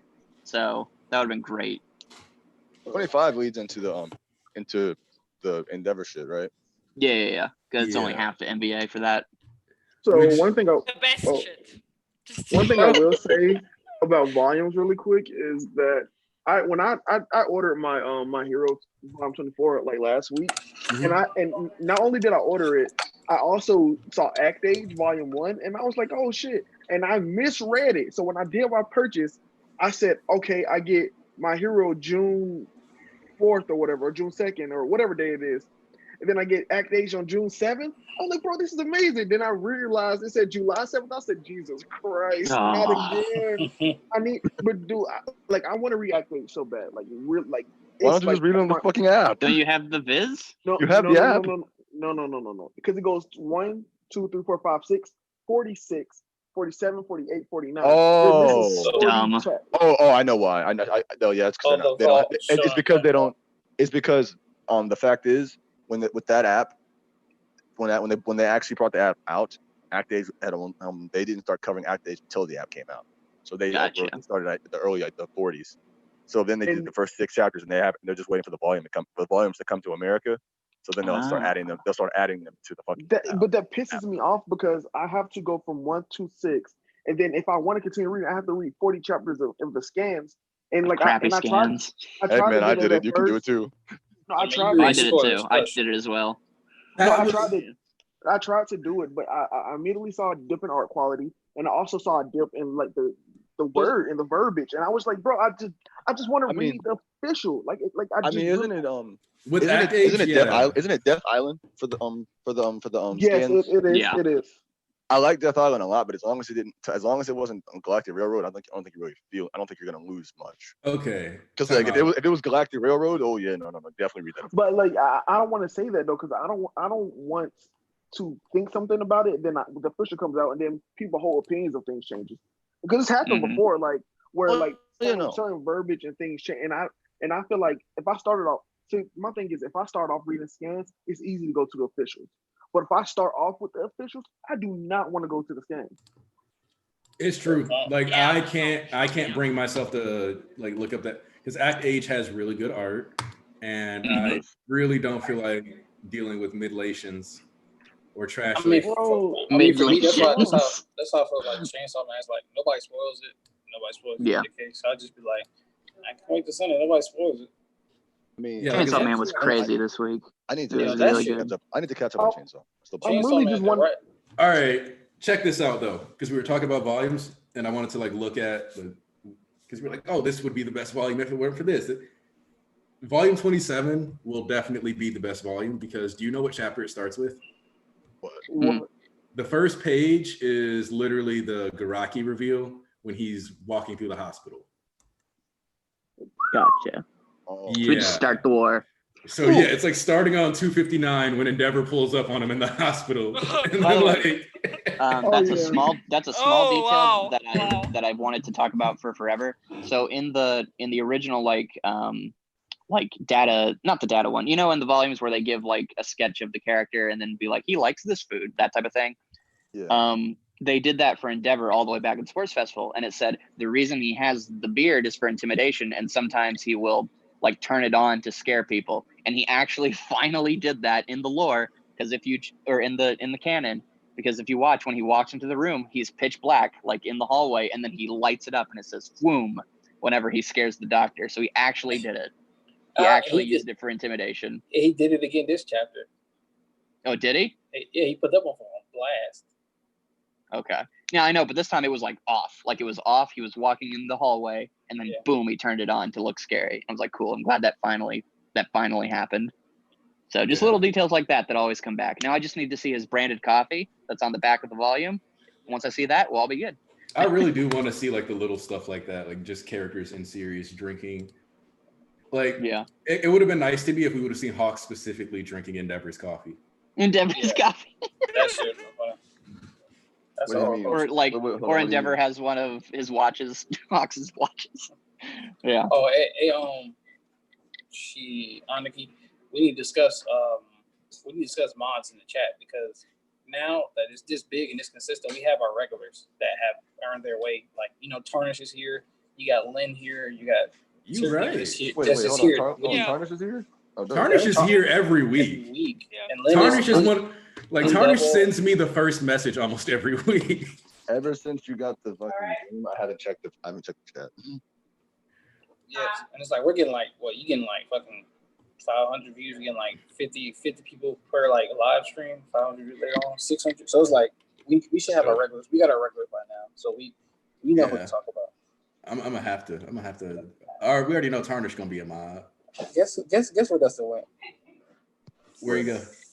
Cancel culture live stream featuring Crook. When I say this is the most spontaneous nigga ever. I'm gonna be talking about the Doja Cat shit.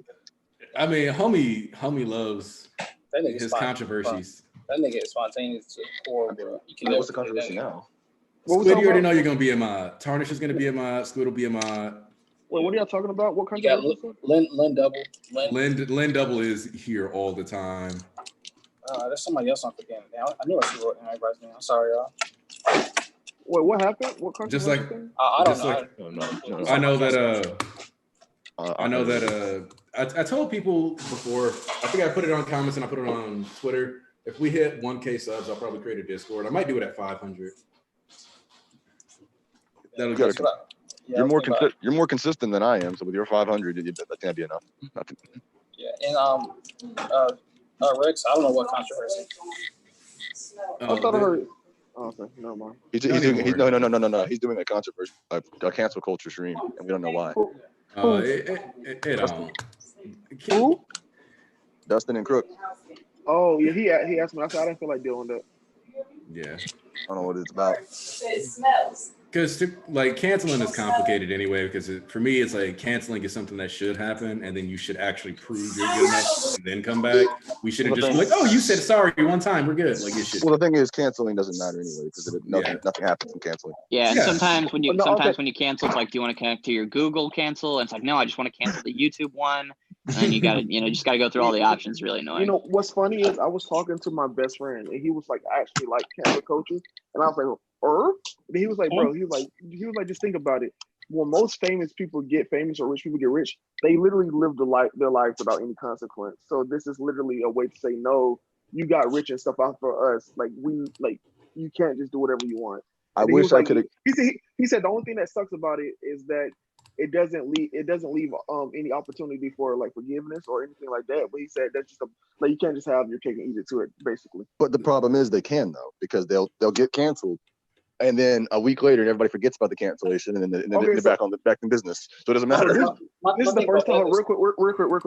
This is the first time I'm seeing cancel culture actually happen like really, really well, or just like happen for real.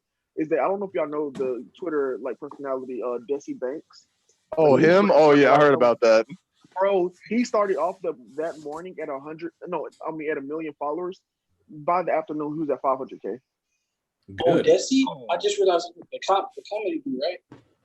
Yeah, he does comedy and does the hood videos. He started off at 1 million followers and came back to 500K. What the fuck happened? Oh, because he was saying, like, you know how, like, with the protests and shit right now? Yeah. He said, this is a protest. He's talking about, like, fuck, it's a picture of them, like, I'm thinking it's Bloody Sunday. Yeah, Bloody Sunday. And then he said this is not. It's people rioting. And like he said this is a crime. He said this is a crime. Yeah, and the thing is when he shows them, that's the day I all got like blasted with fucking water hoses and dogs and shit. So I'm like, is that really a good representation of what you're trying to argue here, my guy? No, it's definitely not. Everyone got on his ass about that. No, but what's worse is that the night before he said something almost similar to that, and everyone's like, yo, Desi, this isn't the time to do that. Just apologize. He deleted the tweets, apologized, and he had multiple activists like DMing him and like talking to him. Not only did people forgive him for that, they said cool or whatever. The next morning, he slept on it and doubled down even harder than he did the night before. That's so typical. Apologizing and then doubling down.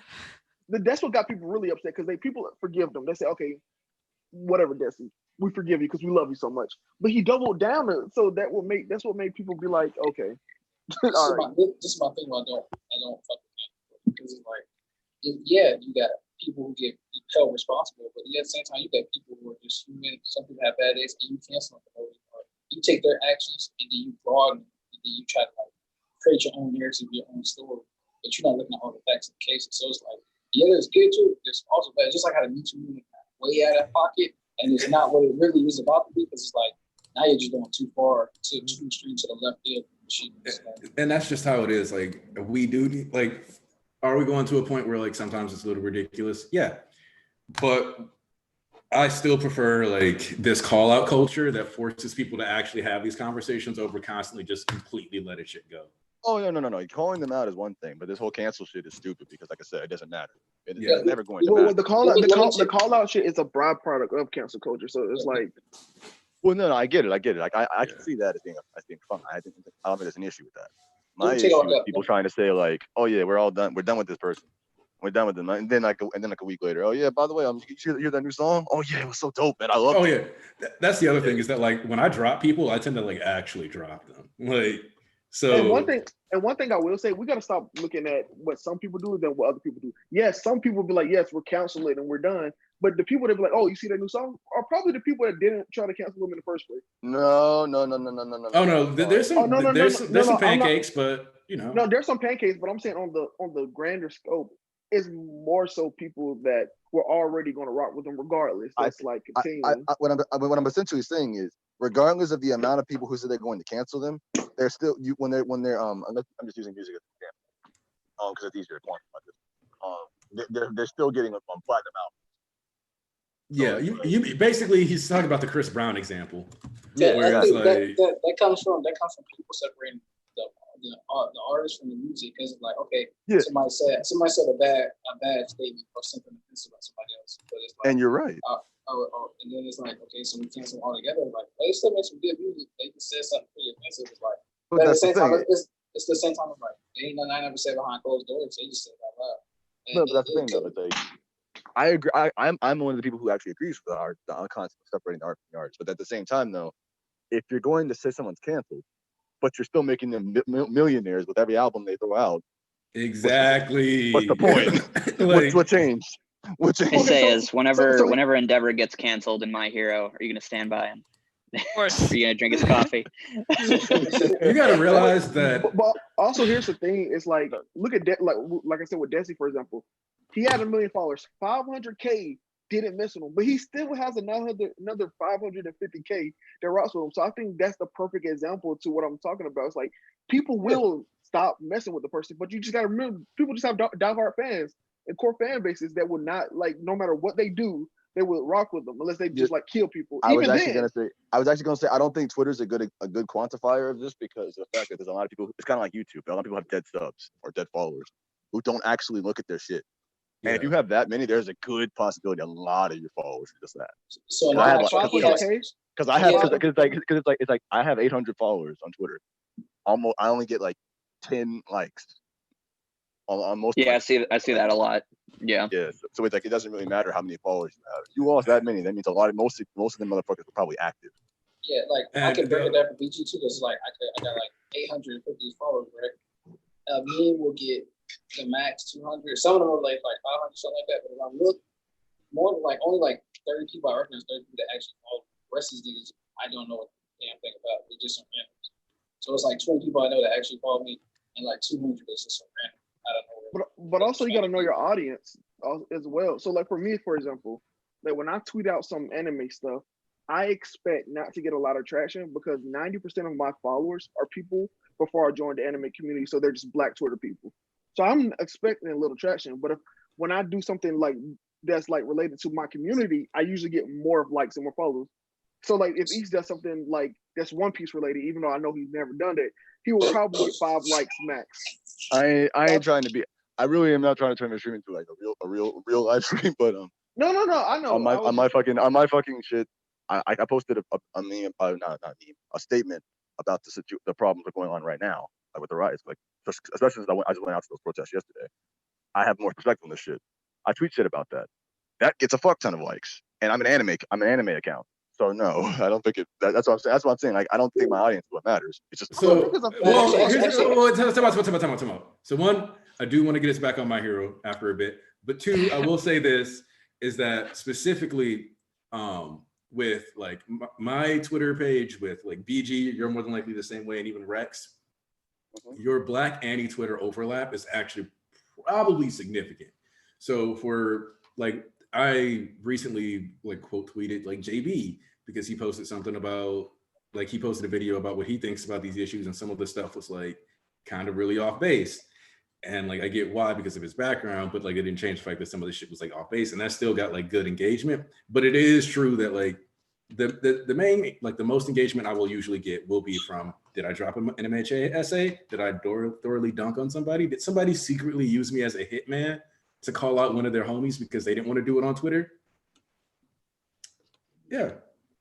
So like, yeah, your audience does partially matter. And the thing is that if you play your Twitter experience right, you end up with an audience that usually likes multiple things, so you can get those interactions and stuff rolling. Yeah. And like for me, like, so I have a lot of followers from people I went to school with. And I don't know if you guys ever see these on y'all timeline, but I literally will have multiple threads going on with like dumb shit that me and my friends, only us would know the inside jokes who going. I don't know if y'all ever seen those like quotes and stuff that were. You mean like that time I just randomly joined you in your flashing quarters? What happened? When you like pulled up with the quarters, and I was like, "No, get your weight up." Oh yeah, that but yeah, just stuff like that, like just stuff like that happens all the time. It gets little traction besides the people that know it. And one thing that people do from that I know personally, they will see something, they will laugh about it, they'll put it in their group chats, but they will not like or retweet it, just simply because they don't want to let you know that they saw. Oh. Hold on. Actually, somebody just asked me. I do have an Instagram account as well that I can link in the thing. I don't post on there a lot though. I usually use Twitter. So yeah, like my primary app is going to be Twitter. I'm on Discord. I'm not going to hand people Facebook because I don't use that a lot, and it's too personal. But yeah. But you ever hit me up, it's always hit Discord or Twitter. Yeah, like Discord. Twitter especially is like the fastest way to reach me, just because that's the app I'll use the most. So also, if you guys ever want to just see, oh, go ahead. Okay, but before we hop off this entire thing and hop back at MHA and probably wrap up soon, I just want to point out something like that too. Like, it's a lot of misconstrued details, which is why I don't like cancel culture. So let's take the future incident for a fact. We don't know how that actually went down, and like the whole fuck fat bitches thing. We don't know how that actually went down. We don't know that what he said. He could have easily said something. He told me in the club, got too hyped up and said something else. Like, we don't know how that went down. But then you want to cancel culture. It's like, okay, the massaging thing, this and that. Okay, but y'all niggas you don't know the facts of what went down in that club that night. What he really said. Unless somebody got a video of him saying it. But it's like, okay, you know what? You think Future said this? It's a misogynist? It's canceled. Make that motherfucker apologize. He said this shit. He said that shit. It's like, what are really the facts of shit like that? Or, you know what I'm saying? I completely understand that. We too quick to hang people after time. Okay, real quick, right. Before we go back to MHA, if y'all really want to see me who I am as a person, follow me on Instagram. Not people in the chat because I don't know you niggas, but anybody in here. Yeah.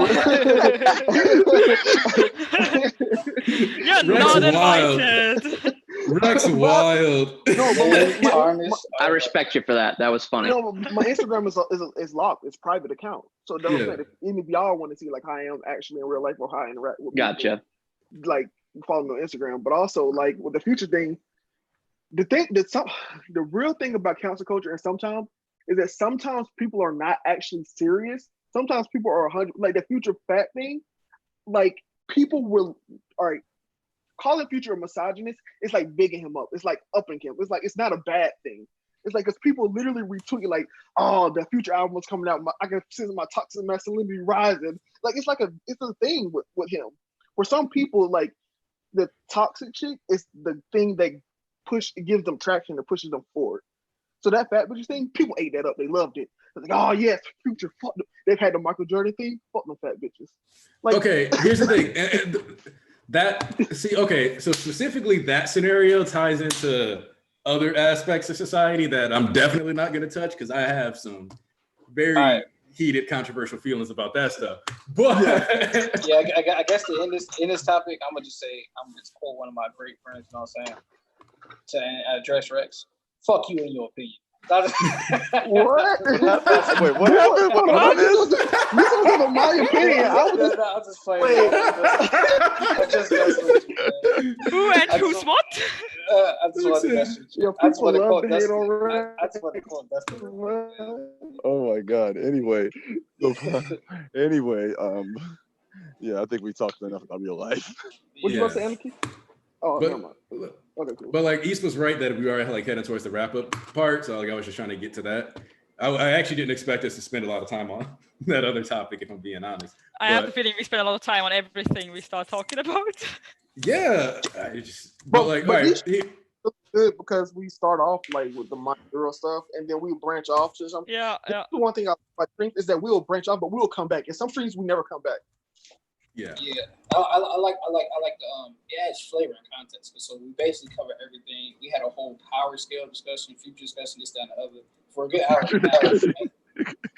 Yeah, so make sure y'all do that. Make sure y'all send me those lists because I need both of those for the streams that I want to do. I need both lists because it's okay. If you ain't got 100%, you got a date? Yeah, here, let me decide, bro. Because give me a date and I'll have it to you the day before. All right. or the day of, because I wait to the last minute to do this stuff shit. Okay, and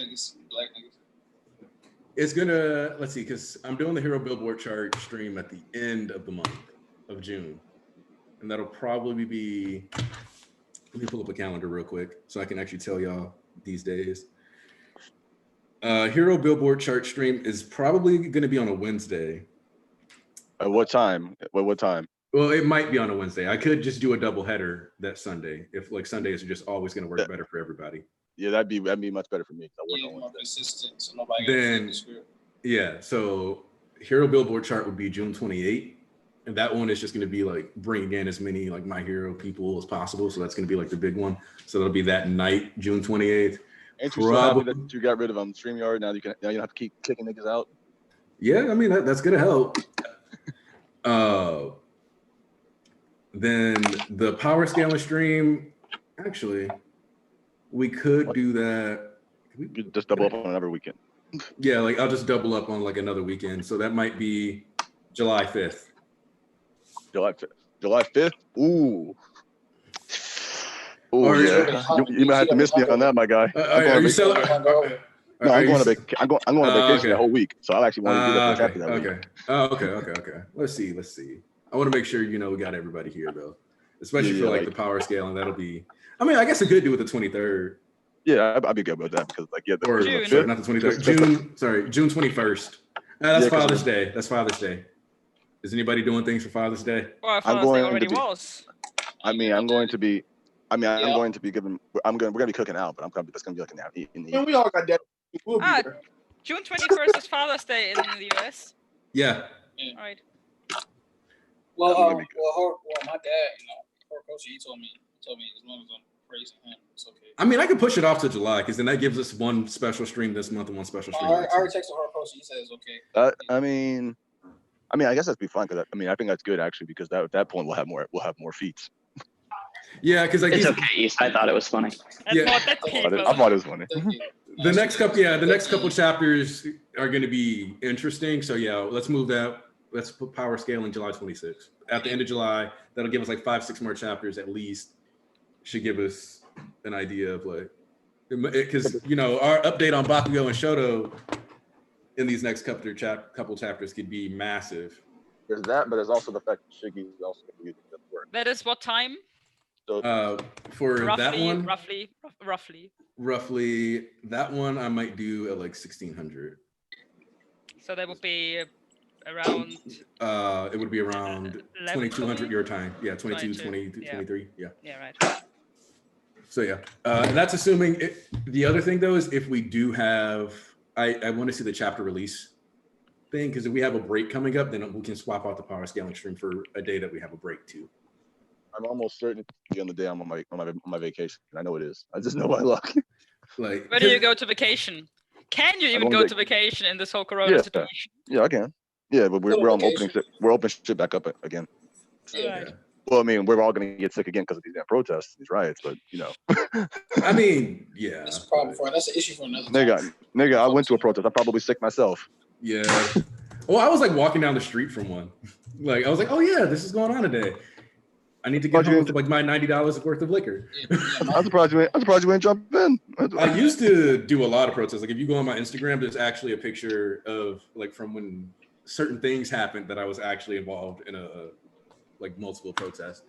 So I used to do a lot of protests, but I'm an old man. Not now. anymore, getting old, right? I'm 27. This man said I'm nearing. This man said I'm nearing 30. I'm already dusty. Like that's how it goes. All right, you already crusty. Hold up. No. Because Kid just asked me how I felt about the chapter, so I want to real quick acknowledge Kid's question. Also, Kid, you're personally invited to the Power Scaling stream. I'll send you information about that later. Sure. And the Billboard chart, of course. I thought this chapter was at least 9 out of 10. I think it's the art in this, specifically the final page with like Endeavor and Shigaraki, was kind of really insane. The stakes are obviously the highest they've been in the series. Overall, I'm very pleased with the direction that we're going. That being said, I'm going to pass it on to you guys. Give your final thoughts on the chapter. Let's see. I'm going to go around the horn though, so we can do this organized. Ian, go. Perfect. Yeah, really love the chapter. I think this chapter actually has the most like iconic shots in a My Hero chapter in a while, like the Toga hand shot, the one with the the Endeavor thing, and just even like the full page of the little pillar that Shigaraki's standing on. Like those are kind of like shots and moments that I give a lot of credit to MHA for being expressive, and I really love that because you can feel the characters. But I don't think it has as many just moment picture moments. So I think that this one had a lot of those, and I'm really excited for that. So overall, just a really hype chapter, and I'm actually gonna have to go right now. So thanks for having me on again, Aniki. Hey, no problem, Ian. All right, yeah. See you guys. Yeah. See ya. Sayas? I think I have to raise the bar a little. I mean, it can't happen that I give every My Hero chapter at this point a 9 out of 10. It's kind of boring. But yeah, it's a 9 out of 10. But I just, for future reference, I need to kind of raise the bar. It's getting boring. But I agree with Ian that just some of the panels are just amazing. And I guess in this one particular, whenever Horikoshi goes wild with his villain facial expressions, it's just, I probably get nightmares from this Toga picture here. Toga panel for this villain expression. This arc specifically has been top notch. The Toga faces, the despair that Twice had on his face during those scenes. The Dobby panels. but this Toga panel just removing her mouth just. Yeah, and making her eyes more slanted. I guess it's so. Out for blood. Oh, no, more so than usual. After she just caught 6 pro hero bodies, and somebody asked me how fast Toga is. I think she's fast enough that heroes definitely need to be worried. I'm not putting her I think she's fast, but she's definitely at least as fast as Monoma, who was capable of dodging Black Whip when it was rampaging. I think she's at least that capable of pulling off feats like that. Well, that's the weird thing. That's another thing that's kind of hard to quantify with the scaling in this series, because even within USJ, we had fucking Shiggy moving too fast for them to follow. Yeah. But he wasn't Mach speed yet, even then. They were just scrubs. That's the other part. Some of it is just them being scrubs. BG, what you think of the chapter? Great uses of the students, actually showing them being heroes. Great. What is it? Always loving to see more and more of Shiggy, seeing his calm, psychotic demeanor. Love it. Art was top notch. The stakes are real. Endeavor's going to get. And it's gonna get murked. I'm hyped.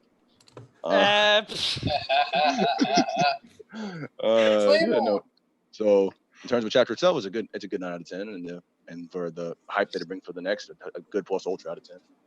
All right, Rex. Anyway, Rex. Damn. Oh. I was like, damn, nigga, where you go? Great chapter. Damn. Wait, can you hear me? You robot, it's great chapter. It gives Aniki a second to come back, but you good. Speak now, Rex. Just say something. Go ahead. Hello. Bro. So we can. Okay. Hello? We can hear you. Yeah, I can hear you now. We can hear you. Oh, okay. Yeah. I don't know. Great chapter. I think that the next couple of chapters are going to be some of the best in My Hero. Yes. I think I think that Shigaraki is going to kill Endeavor. I don't think it's going to be Nat Schroeder, but I think he's going to kill Endeavor. Because like a poetic, like Shigaraki is taking down the top of the Hero Society, and I think it just makes perfect sense. Yeah, and I think that we're going to get Shigaraki killing All Might in the next 15 chapters. All right. It all depends on if he goes to fucking UA or the fucking prison. And then East, let's get your final thoughts. I know you're gonna praise. Brothers and sisters, we got it here today. None other than to praise the man, the myth, the legend, the one who existed above all else's existences, transcendent being. That is Kohei Horikoshi, chapter 273. When I say the art is beyond what you can believe, the story is beyond what you can comprehend. And Lord, let everybody close their eyes and bow their heads because this shit finna get real nasty. But so you already know what I got to say. Unlike everybody else, no offense. I keep on slapping my 10 out of 10s, 10 out of 10s, 10 out of 10s, 10 out of 10s since NBA. I don't care. I'm gonna keep on throwing it. Fuck, we getting tired of 10 out of 10s. I'm gonna throw 1,000 out of 10, 1 million out of 10. We're going 1 million %. Matter of fact, infinite %. He don't miss. He can't miss. It is what it is. I'm gonna tell you something else. He don't miss. He can't miss. It is what it is. Let me tell you something else. He the GOAT, top one, can't be beat. All right, I have my fun. All right.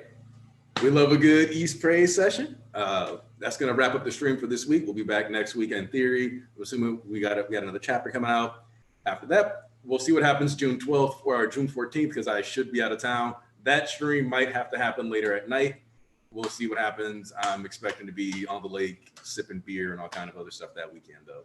So you guys all enjoy your week. And that's it for us. I'm going to close up the stream.